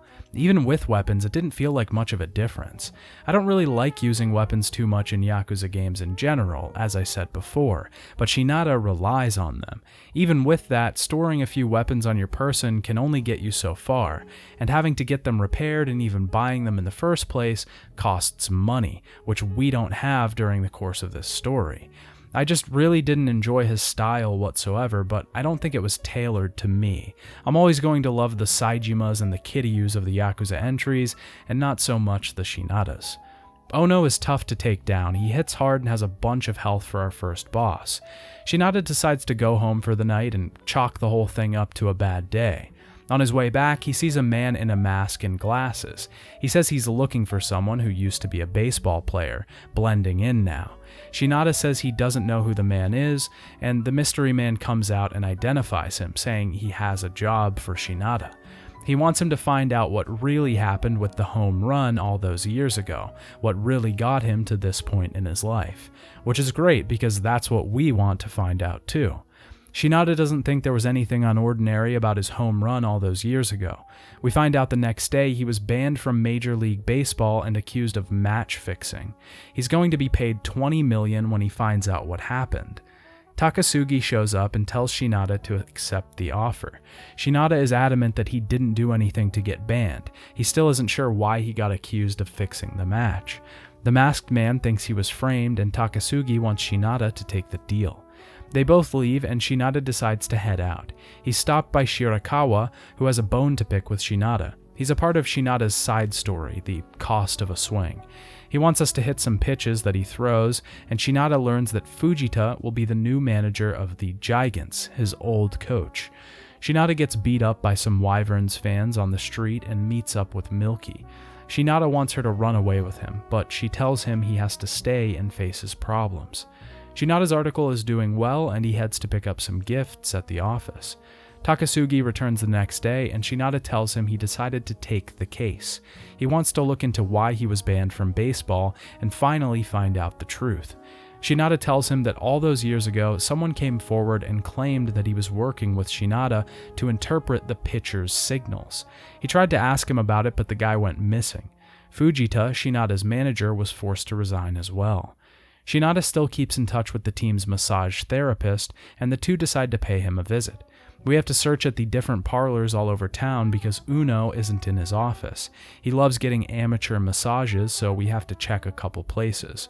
Uno finally tells Shinada that after he got let go, the Yakuza fell out of baseball gambling as well. They used to fix games, but it became too risky after the crackdowns. As Shinada is about to leave, Uno remembers that Manabe left his phone in the massage room the day he got fired.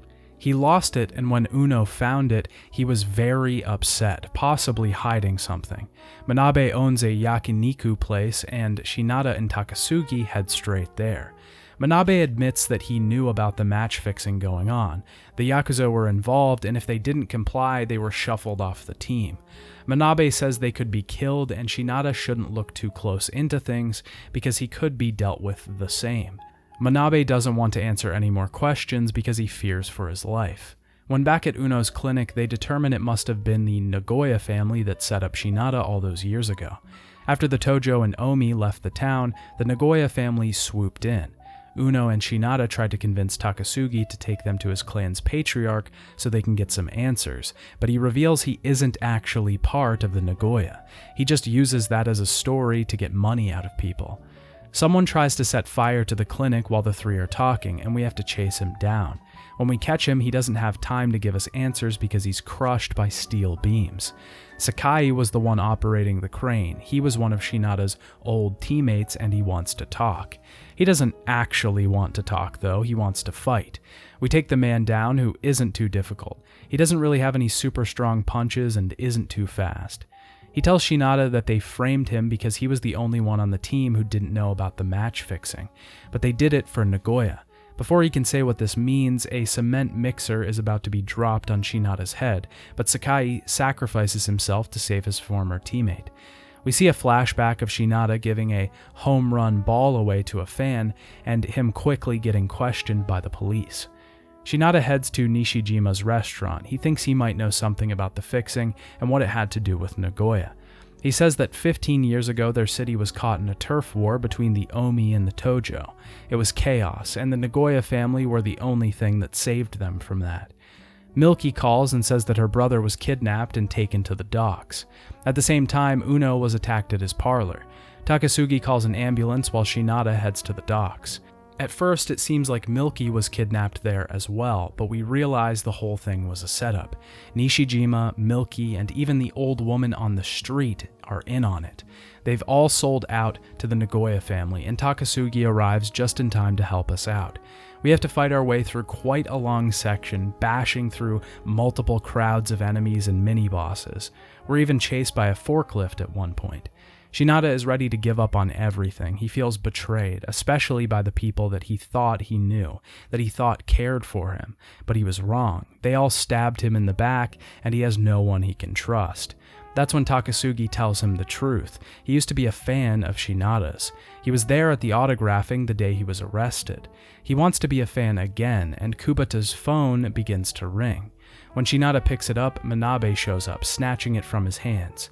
He was a traitor all along too, and we have to beat him down. And he's no slouch. He uses a knife most of the time, being a chef and all. His attacks are quite damaging, and avoiding them to get in our own can be tricky. We take him down, and Shinada wants to know who's behind it all, who is the head of the Nagoya family. Manabe hands him the phone, the leader on the other line. As soon as Shinada hears his voice, he knows who it is, Fujita, his old manager. We see Fujita in his office trying to get something into the evening edition of the paper. Shinada figures it's time to fill his masked boss in on what's happening. He calls him over and tells him what's been going on, who was controlling the games, and the Nagoya family's involvement in the whole thing. Shinada thinks that the Nagoya family is just a front for another group, deeper behind the scenes. The masked man knows who it is immediately and says he has to head for Tokyo. Before he goes, he reveals himself to be Daigo Dojima. He used to go to high school with Shinada, and they talk about their past. Daigo tells him he's the chairman of the Tojo clan now, and Shinada is shocked to hear that. Daigo wants to get Shinada reinstated to the team as either a coach or a manager, but he's been impressed with his skills and wants to give him the money, helping to get his affairs in order. Before Daigo leaves, Shinada punches him through the door. He says he doesn't want to be pushed around by Yakuza anymore. He doesn't want to be reliant on them. If he got back into baseball by using the Yakuza, it would be the same way that he got sent out of it. We have to fight Daigo here, and boy is he just as annoying as the previous entry. Well, okay, not that bad, but he's pretty annoying. He doesn't do a ton of damage, but he just elongates the entire fight by knocking us down constantly, punching past our guard. He can also reverse some of our attacks when he holds his hands up. This is telegraphed pretty obviously, but he can also go into that stance right off of a combo. So just as we're about to retaliate, he'll reverse us and throw Shinada to the ground. After we defeat him, Shinada says he wants to go to Tokyo with them. As they're about to leave, Shinada sees an article about Sawada in the evening print, the one he went up against all those years ago.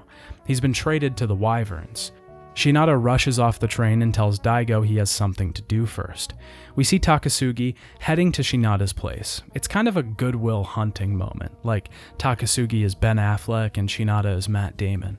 Shinada leaves him the case full of cash and a signed baseball. Shinada arrives at the Wyvern Stadium to find Sawada waiting for him. Sawada reveals, while pointing a gun in Shinada's face, that he and Fujita are being used by an Omi Alliance faction, the Kuroha family. They were orchestrating games at every level, even paying off coaches and instructors. Fujita didn't think that Shinada could make the hit that night, which is why he put him in. Sawada is about to be taken out by the Kuroha family, and he turns on them. He sides with Shinada and says he's always wanted to know how he got a read on his pitch that night. Shinada says he'll tell him if they get out of there alive, and the two have to fend off tons of Yakuza goons on the baseball field. After they defeat the men, the two collapse on the ground.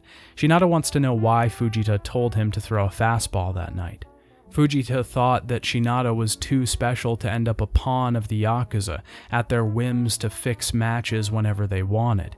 He wanted Shinada to get banned from baseball because he was too good for it at the time. The two have their final rematch on the mound. Shinada says that he was waiting for that pitch for 15 years. Earlier in their rivalry, Shinada struck out to Sawada's pitches, and he was ready for it when it came. He knew it was coming because he couldn't get a read on it. Shinada tells Sawada that he owes him one for taking pity on him during that game. We see Fujita in his office, and he's writing a confession that'll be in the news tomorrow. Someone from the Omi Alliance assassinates him and leaves the building, ending Shinada's part entirely. But that's definitely not all the story that Yakuza 5 has to tell. There's one final part that takes place, the finale of the game, which has 5 separate chapters of its own.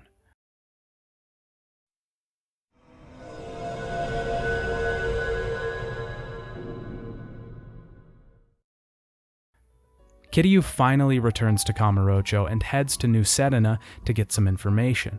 No one is there, so he heads down the street to find someone following him. It turns out to be Baba. Kiryu tells him if he killed Majima, then he'll beat him right here. The two go to blows, and we have to fight Baba. He's just as difficult as before, but I use the weapons around me to success this time around.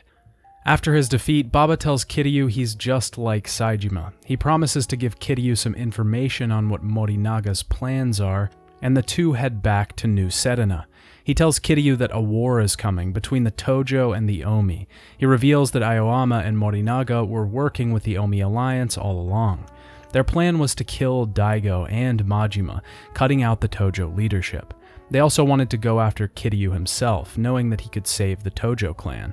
If all of the Tojo higher-ups were taken out, they could swoop in and take it for themselves.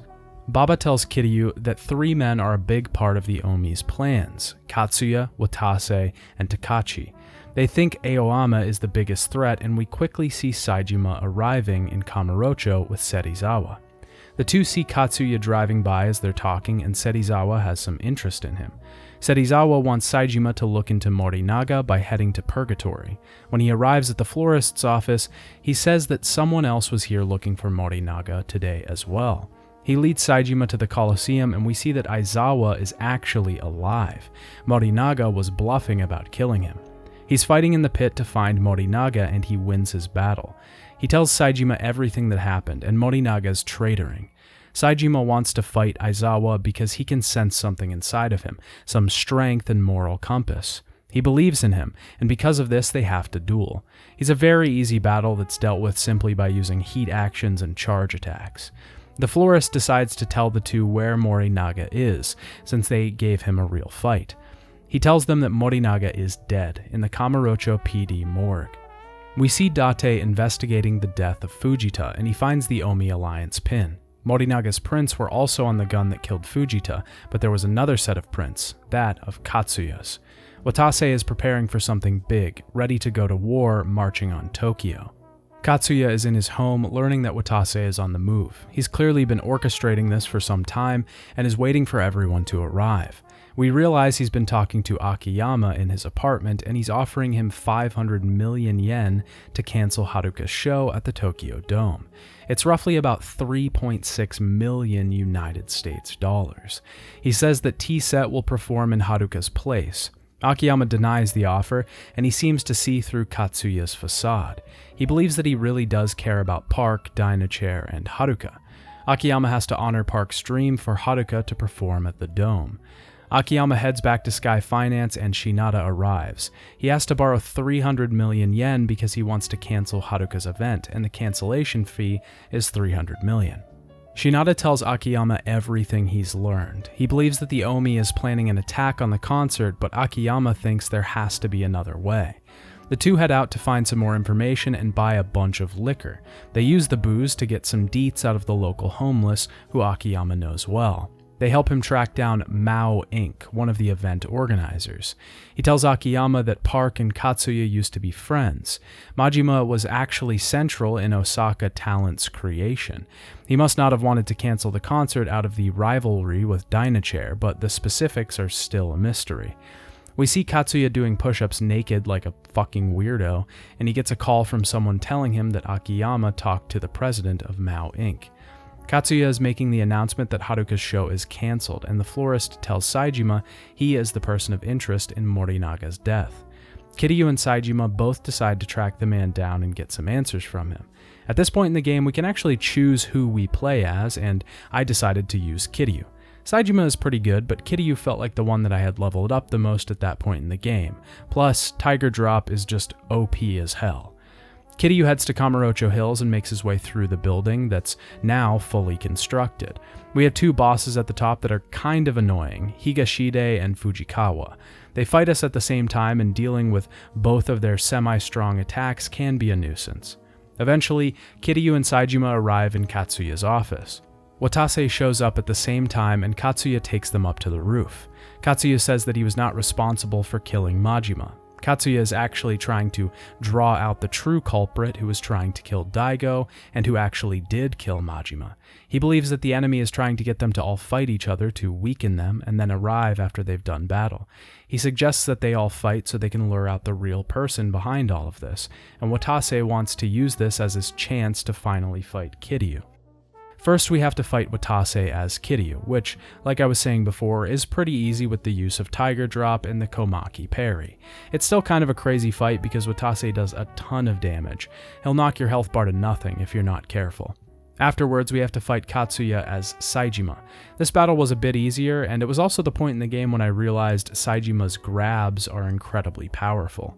After Katsuya is down, Kiryu and Saejima are the only ones left, and we have to duke it out as whichever character we choose.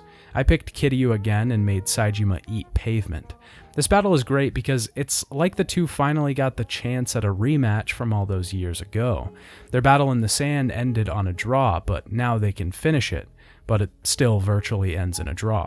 They're just too evenly matched. Two men at their maximum strength, the maximum power they both know, can't defeat each other. The two know they have to keep fighting, though, until one of them goes down. When they put their fists up again, though, they're both shot. They realize that the man shooting is Serizawa, but Watase and Katsuya tell them that's no detective. He's the 7th chairman of the Omi Alliance. He was the one behind all of this, and he's been orchestrating everything, posing as a detective this entire time.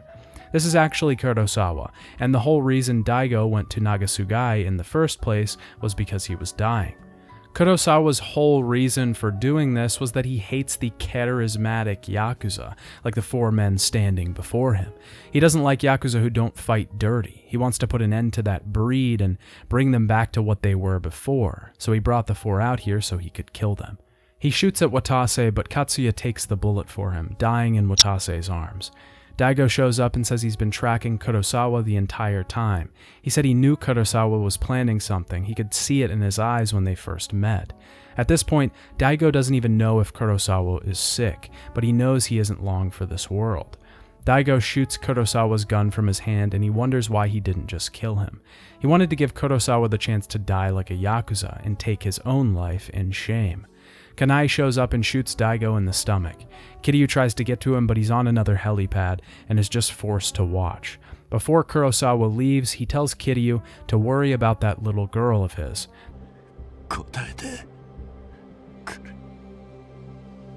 Kiryu, どうしてなんだ? どうして俺が来るとこうなるんだ? どうして誰かが犠牲にならなきゃならないん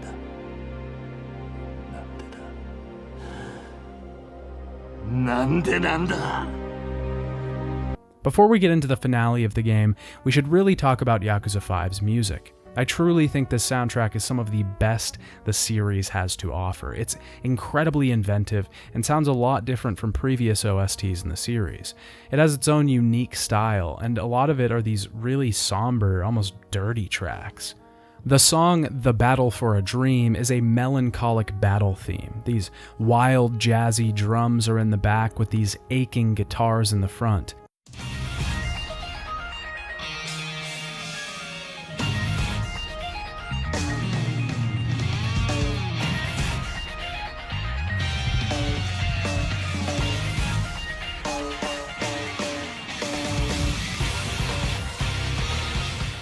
It's the battle theme for the final boss of the game and really exemplifies his struggle, but I won't spoil that just yet. Hailstorm can be described in one word: banger. This track is gritty and gross. Its guitars are filthy, and the synths behind it make you feel like you're walking towards the battle that's going to decide your life. It thrums in your ears long after it's ended.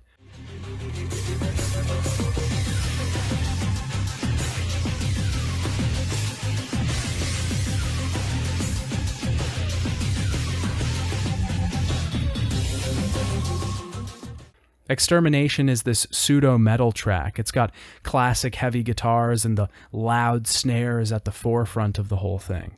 There's these screaming vocals that are just off in the distance. It's so good and really feels like a great battle theme for a vicious antagonist.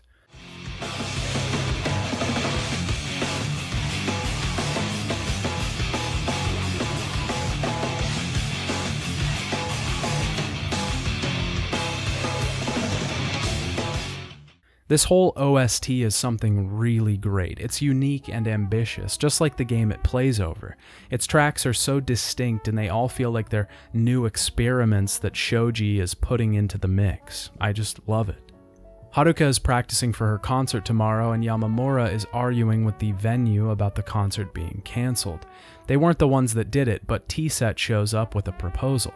Katsuya wanted to debut a new supergroup at tomorrow's show, Dreamline. It would be comprised of both T-Set and Haruka. They decide to do the show and Baba shows up. He wants to talk to Haruka in Public Park 3. He passes a message from Kiryu, never give up. They have a conversation about the concert tomorrow, and Haruka says she doesn't want to see Kiryu yet because it might dissuade her from going down the path that she's on.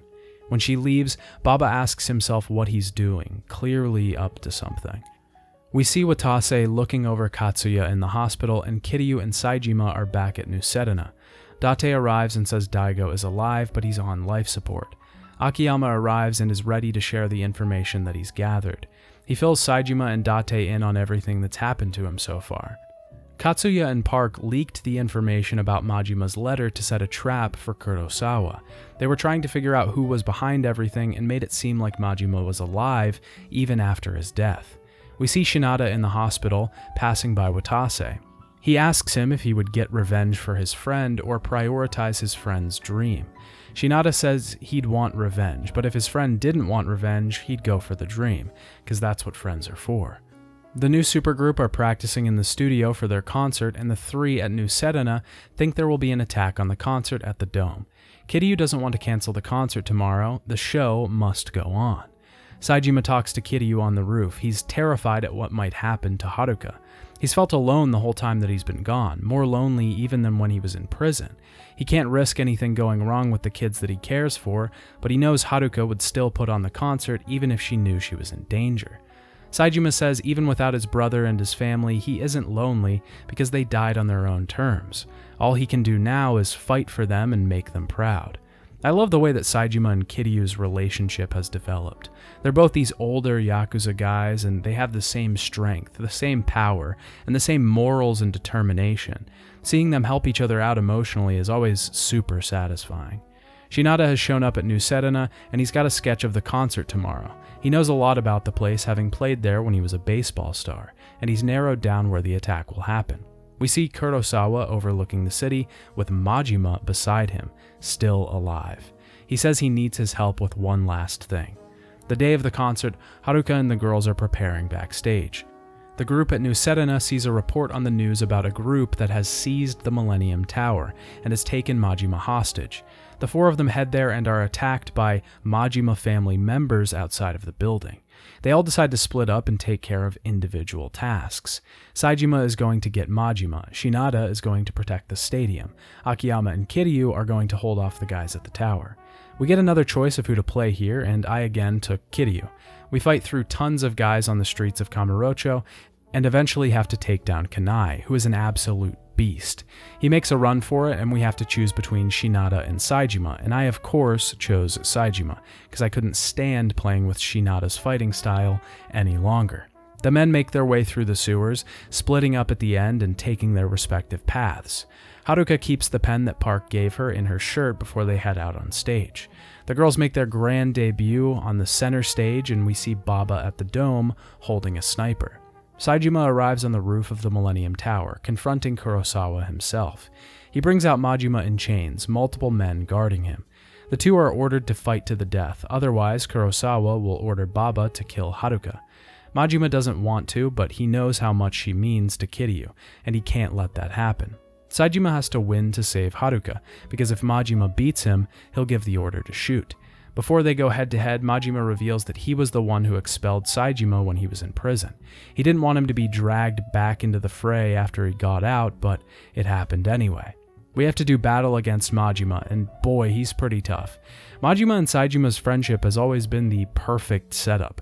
Majima is this kind of crazy, mad dog, and Saejima just isn't that. He's more reserved and quiet. Most of this is because the two aren't who they used to be, but even their fighting styles reflect this. Majima is super quick and agile. He moves around the battlefield with ease, and Saejima is slow and bulky. Majima's attacks are punishing, and he'll even summon lookalikes during the battle that we have to take out. The best way to deal with him was really just to abuse the power of Saejima's grab attack, which I did. Kurosawa tells them it isn't over, they have to kill each other, but he sees something on his phone that stops him. At the dome, Haruka's concert is still going on as planned. Baba is watching from the balcony and seems to be locking his gun up and walking away. Shinada shows up at this time to put a stop to his plans. Shinada scalds him for what he's trying to do here, and the two come to blows. This fight just sucks, especially because we have to use Shinada for the whole thing. Baba is super strong and fast, and Shinada just isn't good at countering anything. The only way to easily get through it was to cheese the battle with weapons. Shinada looks off at the stage after he defeats Baba. He wonders if he looked that small too when he was performing. Baba puts the rifle to his chin and tells Shinada to let Saejima know he's sorry. Shinada doesn't get to him before he pulls the trigger, but someone else does. Himura is there and shoots the gun from Baba's hands. Oshima and Kosuka are there too. They're here to scald Baba for what he's done. They say that Saejima contacted them to help Baba. Saejima wanted to tell Baba that he can atone for his crimes back in prison. もしもし。東京旅行はどうだ、品田。高杉さん。急にいなくなるからよ。心配したぜ。心配って、もうお金なら返したじゃないですか。そうじゃねえよ。金じゃなくて、お前の心配してやってんだよ。え？そういやミルクって風俗嬢の姉ちゃんが釈放されたみたいでな。お前に伝えてほしいことがあるって言ってたわ。ゴムなしベッド90分3000でいいから店に来いってよ。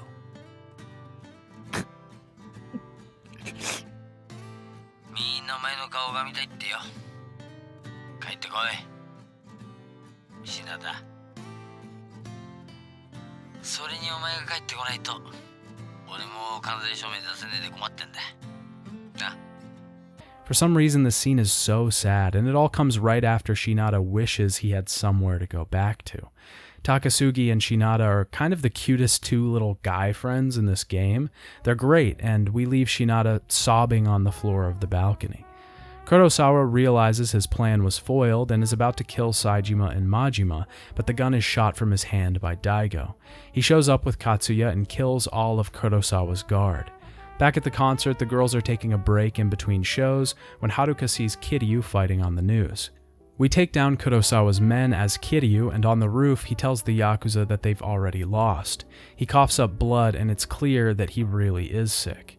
Daigo calls Kiryu to tell him there's about to be an attack on the Tojo HQ, as Kurosawa's real plan was to hand the Tojo and the Omi over to someone else. Akiyama stays behind to deal with Kanai in Theater Square, and boy, this fight was rough for me. It wasn't too bad in general, but I bunked the preparation for Akiyama. I never got any healing items for him, so he only had 3 heat increase items on him at the beginning of the fight. I ended up having to kind of cheese it by using a skyrocket, so it was alright in the end. Kanai thinks his men will show up any second, but they don't arrive. Instead, the forces of the entire Kitakata family, the Yamagasa family, Watase, Madarame, and Yahata all show up. They've all clashed with the Tojo, but they aren't ready to give it up to whoever Kurosawa wants. This is where Kanai's power play ends. Watase says the Omi have never bowed its head to anyone, and that's what makes them strong. But today, he bows to Akiyama.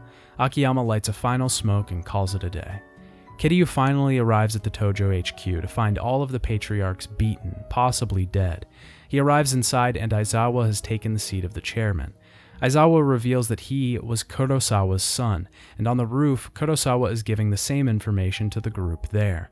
Aizawa was told that he'd never have the strength to surpass Kiryu, that he wasn't strong enough. That's his only goal now. He didn't care about taking on his father's legacy, he just wanted to be stronger and more legendary than the Dragon of Dojima.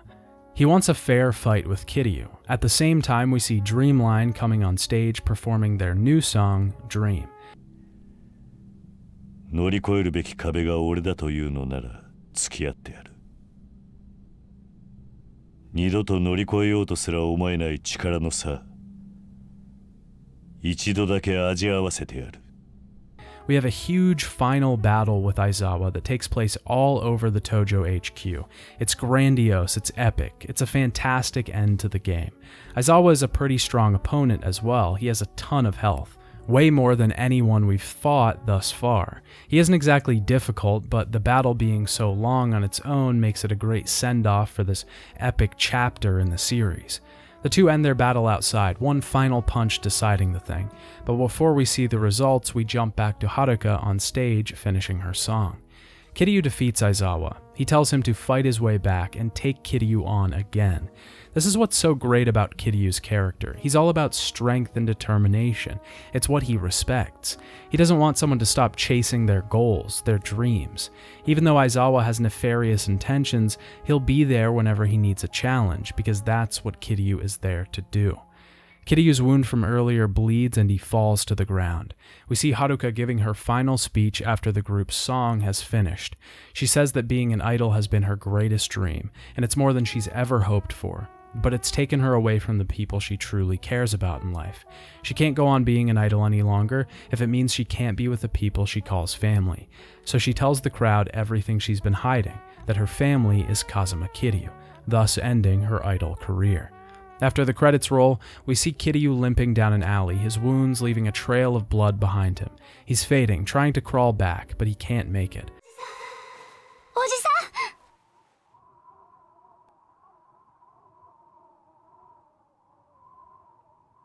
はるか。しっかりして、おじさん。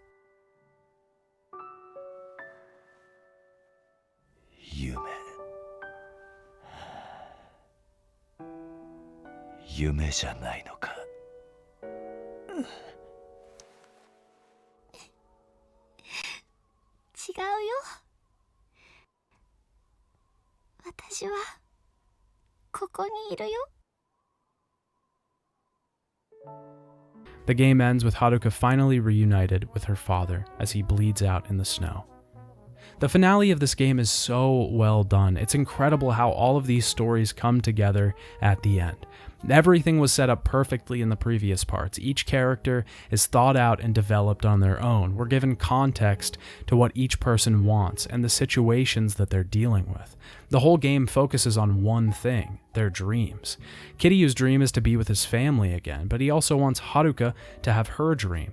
He isn't willing to sacrifice what someone else wants for his own sake. He's never been that selfish, and he can't be now. Saejima's dream is to get his brother back again, and to have people around him that he can believe in. Finding out that his only friend is dead crushes that very dream, and on top of that, his newest brother betrays him.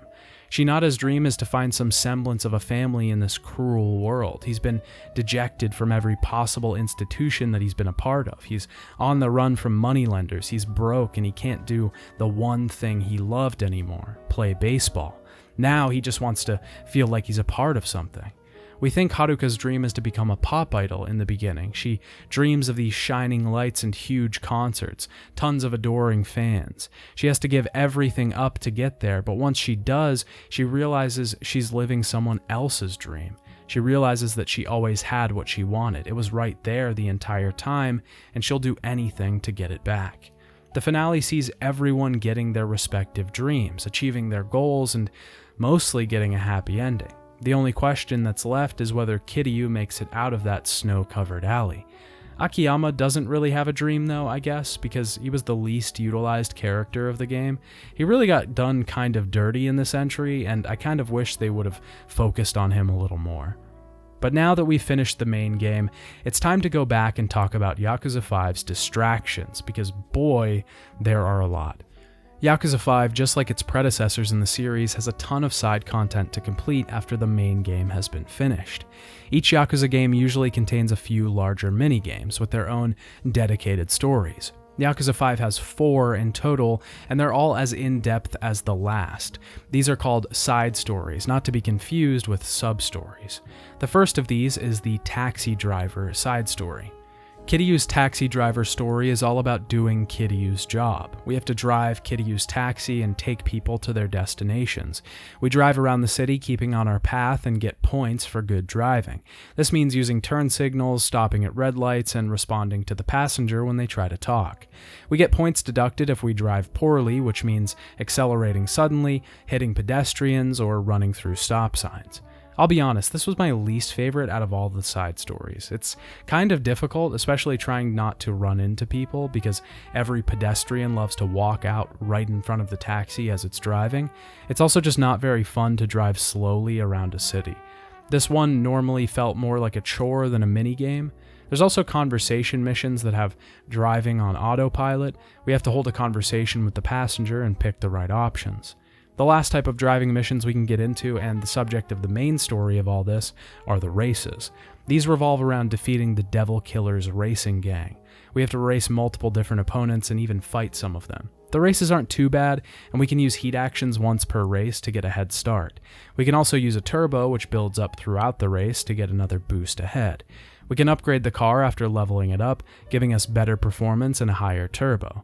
The whole thing is pretty fun, but it seems like the AI is programmed to get close to you no matter how much of a lead you get on them, which is really annoying. It can even result in you losing the match sometimes, because the car just springs past you a bit when it gets too far behind. So if this happens right before the finish line, it's over. The second side story is Saejima's, called Hunter and Killer. I enjoyed this one a lot more than driving around Nagasugai in a taxi. When Saejima is on the mountain and meets Okudera, he learns of the legendary bear Yama Orochi. This whole side story is about getting better at hunting and taking down the beast. We have a few introductory missions that take us up on the mountain and teach us how to hunt. The first thing to understand is that the mountain is deadly cold.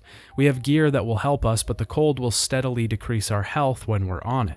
The only thing we can use on the mountain are supplies that we gather up there or supplies that we bring with us. Eating meat can restore a bit of health, but the best way to restore health is by using hunting huts. These are broken down shacks that we can find on the mountain that we have to repair. These will restore our health and let us use the item box. But how do we actually hunt? Well, we're given a rifle, and that's going to be our main weapon on the mountain. The two main things we can shoot are deer and bears. These will give us an assortment of meat, pelts, and sometimes other materials. All of this can be sold to the trader in the village, who will pay us for the fruits of our labor. There are many locations around the mountain where we can lay traps. Different traps will catch different prey: rabbits, foxes, and marmots.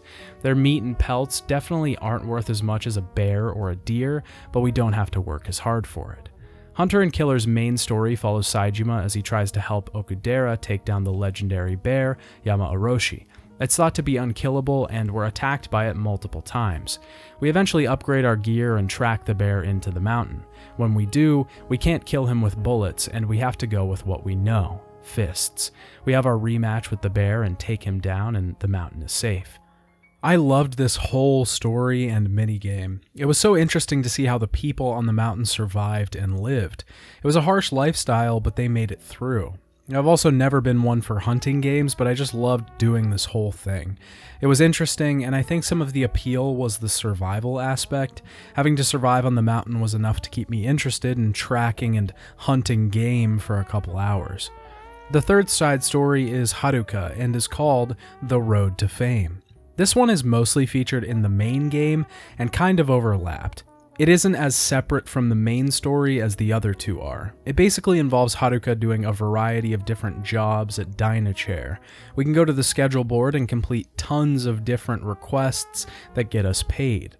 All of these will increase our stats in some way, or our fans or agency level. A lot of them are just concerts around town, dance battles, or handshake events, which we already talked about in the main game section. There's a bunch of other activities here, though, that Haruka has to participate in as an aspiring idol. She can appear on local game shows like Running Girl, which has her trying to run to an objective, a show called Refuse to Lose, which pits her against another idol in some sort of game like pool, bowling, darts, or air hockey. There's a fishing reality show, more episodes of the Sotenbori Love Check quiz, and a show called Love to See You Smile, which is just an interview where we have to answer questions and win over the crowd. There's a ton of these events, and their variety was welcomed. It really felt like the developers wanted Haruka's section to be something special, and they had to because this was the first time they really fully deviated from the combat that the series was known for. They had to give a lot of quality activities to complete, otherwise longtime fans could have lost interest. The other part of Haruka's side story are the dance battles. She has an entire story based around dance battling popular idols around town. The story is really interesting because it really delves deep into Haruka trying to find real friends in this new world that she's involved with. It's difficult for her to realize who is and isn't beside her. We basically do a couple of challenging dance battles, Haruka makes some friends, the end. The fourth and final side story is Shinada's and is called The Cost of a Swing. This was one of the most interesting ones for me, mostly because I really hated it the first time I tried it, but with some persistence I came around. Shinada is known for one thing, and that's batting. The batting in Yakuza hasn't always been the most in-depth though. It's usually just timing your swings and aiming. Shinada's batting is completely different. He has a reticle at the center of the screen that's pink and will turn yellow when the ball can be hit. Not only do we have to time our swings, but we have to aim the reticle to be able to get a home run or a hit. There's large circles for each of the face buttons on the controller. We have to get the ball in the center of a certain circle and press the corresponding button. The smaller circle inside of that will give us a home run if everything is aligned and timed properly. The small circles inside can increase in size though as we level up, making things a lot easier. When you first start the minigame, the home run circles are very small, and it's pretty difficult to get a home run, but as you level up, things get easier and easier. This was where I hit a wall, was right at the beginning. With the window of hitting the ball being so small, it seemed like the minigame was just ridiculously difficult. But two things make that a lot easier: increasing the home run circle size, and your first training session with Igarashi. Igarashi is an old high school coach of Shinada's, and he'll actually train you in batting. Completing his first training session will give you access to the Heat Eye ability. This lets you use some of your heat bar to slow down the ball before it gets to you, making things way easier. Once I got this ability, the rest of the thing was a breeze. Shinada can also purchase batting equipment to upgrade his batting stats slightly. He also has a ton of stats for this minigame, which is just insane. The main story of The Cost of a Swing sees Shinada going up against some old rivals, and one in particular that he has to beat at the end of the story. It's all pretty short with some intriguing challenges, but it wasn't anything crazy. He also has a ton of side jobs that he can take from the bulletin board. Overall, I loved this side story, and after I got into it, it was one of my favorites in the game. I commend the unique approach that the team took with this minigame, giving it actual depth and substance. It felt like I was really improving over time, and they could have easily just gone the lazy route and implemented the old batting system for Shinada, but they really put some work into it, and in the end it felt great. But of course, Yakuza games always provide a mountain of content, and even though the side stories will take a substantial amount of time to complete, they aren't even close to all this game has to offer. Yakuza 5 has made some large upgrades to the combat training in this entry. As with Yakuza 4, each character has their own trainer that they can go to learn new abilities and upgrade their combat. Kiryu's trainer is Sosuke Komaki, the grandson of the Komaki that we know and love. The thing is, he despises his grandfather. We'll learn a bunch of abilities from him, and eventually he'll decide to go to Kamurocho to challenge his elder. When we arrive in Kamurocho, we can find the two and learn some new moves from them. Eventually, Komaki will be available to train us in a breakthrough. This allows us to fight him and Sosuke, and winning will take our max level from 20 to 25, allowing us to learn some more combat abilities. Haruka can even get a breakthrough, which results in an amazing dance battle with Komaki himself. Saejima's trainer is Tendo, an old man on the mountain who can channel the gods that live there. His battles are kind of crazy because he has all kinds of special powers and abilities, like calling down an avalanche on top of us. Haruka's trainer is Yoko, the beauty specialist. Her story will give Haruka all kinds of new dance battle abilities, and we'll even see Haruka inadvertently reuniting the woman with her ex-husband at the end. Akiyama's trainer is the returning Saigo from Yakuza 4, who functions pretty similarly. Shinada has two trainers, the aforementioned Igarashi and Ayana Koji, who we save from some goons during the story. But as usual, this isn't the only way for our characters to power up outside of battle. Minamida returns with the newly upgraded IF-8R, which is now a side-scrolling beat-em-up game. We fight different types of enemies here, and as always, can't use heat actions. We face a boss at the end and get the reward of an increased heat bar. Of course, all the characters can use this, even Haruka, who gets a little star wand to shoot projectiles with. One of my favorite training masters in this entry, who can be used with every character, is Tatsuya. Tatsuya adds a whole new element to the combat in this game, and that's food. Tatsuya is a traveling chef who is trying to expand his ideas for his TV show and come up with ideas for new dishes. Tatsuya is actually based on a real-life chef named Tatsuya Kawagoi, and his model looks eerily like him. We travel around each city and find new restaurants that Tatsuya might like, and then tell him about them. For each restaurant, he'll give us an upgrade, teaching us how to appreciate food just a little more. The first upgrade will do two things, the biggest of which is adding a second health bar onto ours, which can only be filled by eating at restaurants. The bar will also slowly drain as we enter combat, but it really isn't that fast. Eating at a restaurant before a big battle almost becomes a must after we get this upgrade. It also adds 3 special abilities under our health bar: Strength, Focus, and Spirit. Strength will boost unarmed attacks, Focus will keep the heat gauge above a certain point, and Spirit will boost heat action power. Each of these bars can be filled by eating specific dishes at restaurants.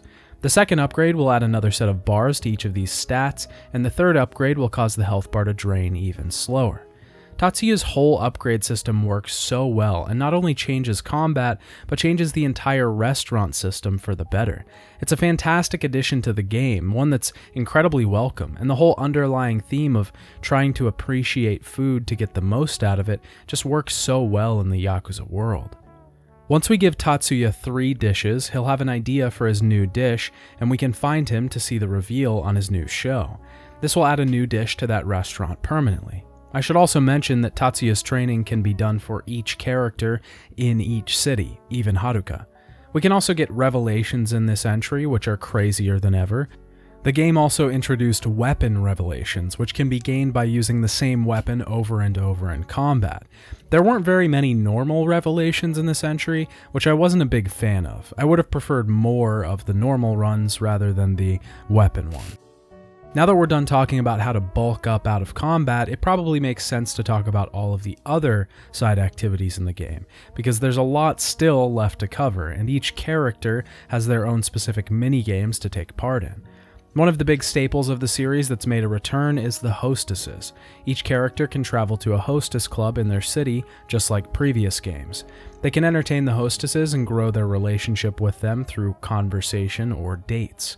The system is quite a bit upgraded though, because by comparison, there are a ton of dialogue choices here that all branch in different paths. Each character can also participate in some photography to earn a little bit of cash. In each city, our characters can find a person working for a tourism magazine. They'll loan us a camera and we can use it to take pictures of different parts of the town. Upon completion, we'll get 20,000 yen. Nagasu Taxi is running a promotion for their employees to try and pick up trash around the city. Apparently some other taxi companies have been littering, and they don't want to give their service a bad name. We can pick up trash around the city and earn little rewards for getting a higher rank.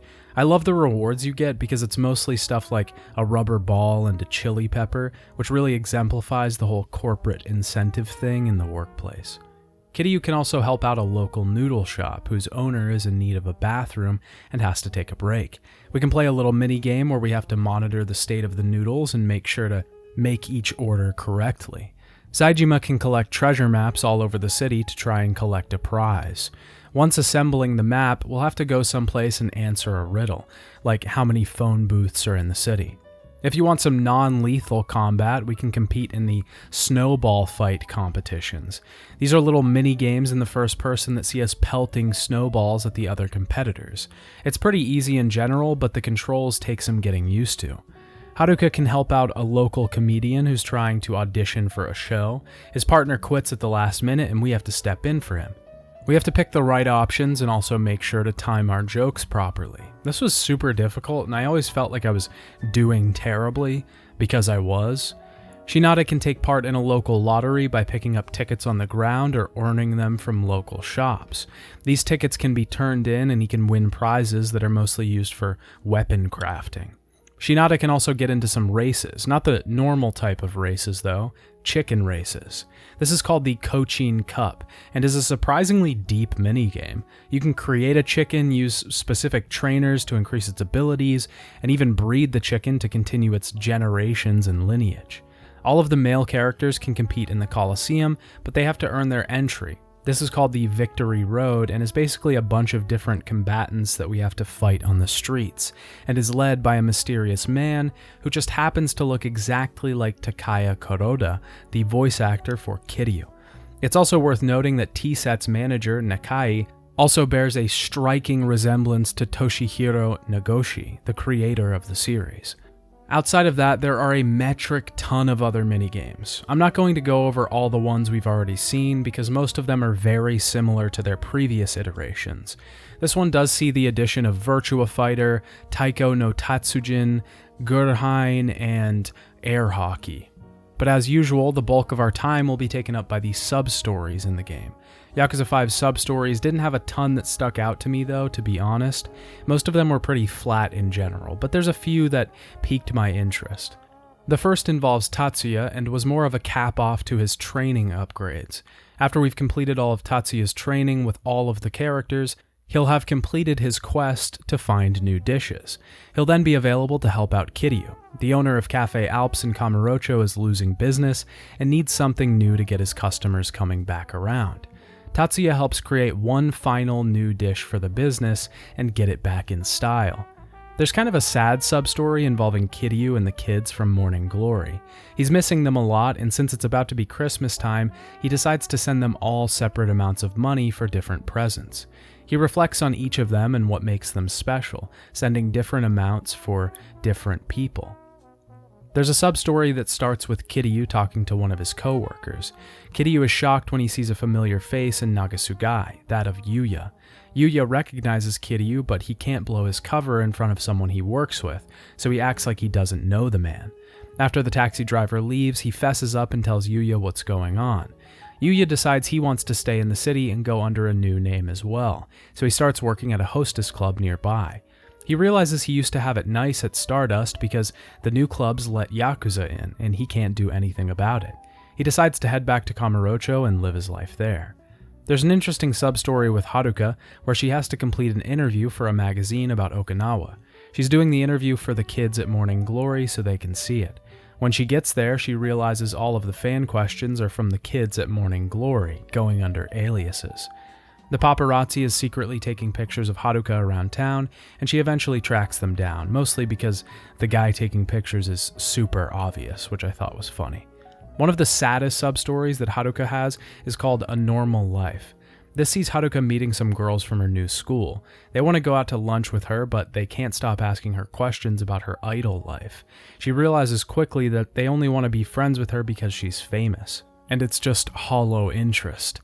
It's one of the parts of Haruka's entire story that's the strongest. is this realizing the fame really isn't all it's cracked up to be. My favorite substory was Saejima's. This sees him returning to Sodachi, the man that ran the dojo in the Fighter Maker minigame from Yakuza 4. He has a ton of new students now, but his mantra is hilarious. It basically boils down to procrastination and putting things off. He also wants to battle Saejima with all of his students to show them what a real fight looks like. This one got a huge laugh out of me because Sodachi has the smallest health bar ever and goes down in one hit. Yakuza 5's side content is really amazing, and there's just so much to do. Every character has their specific activities that separate them from the rest, and they all fit in their characters and locations. It's so well made and masterfully crafted. RGG's consistent dedication to providing interesting mini-games and content to delve into, even after you've completed the main game, is commendable, and is always one of the best parts of playing through a Yakuza entry.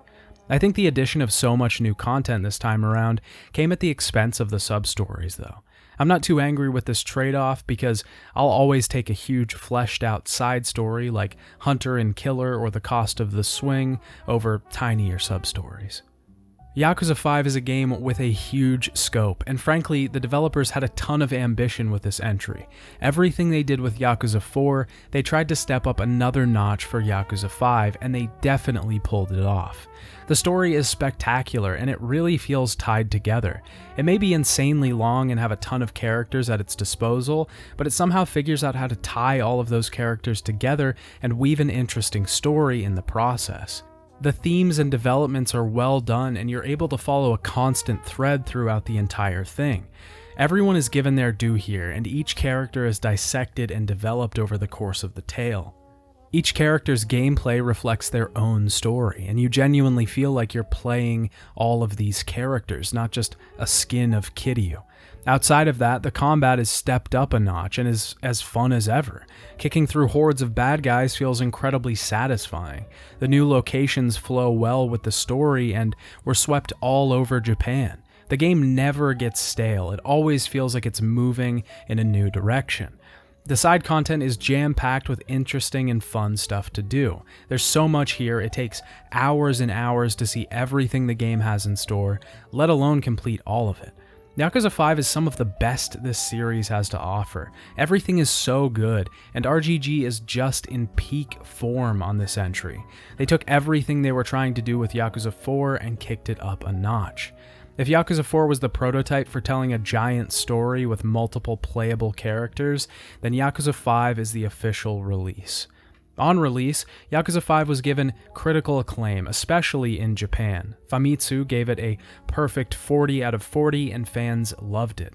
In the first 4 months, the game sold almost 600,000 copies.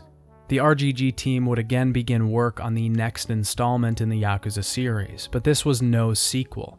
This time they would go back to before the events of the first Yakuza game. We'll talk about that next time. Bye, Dad.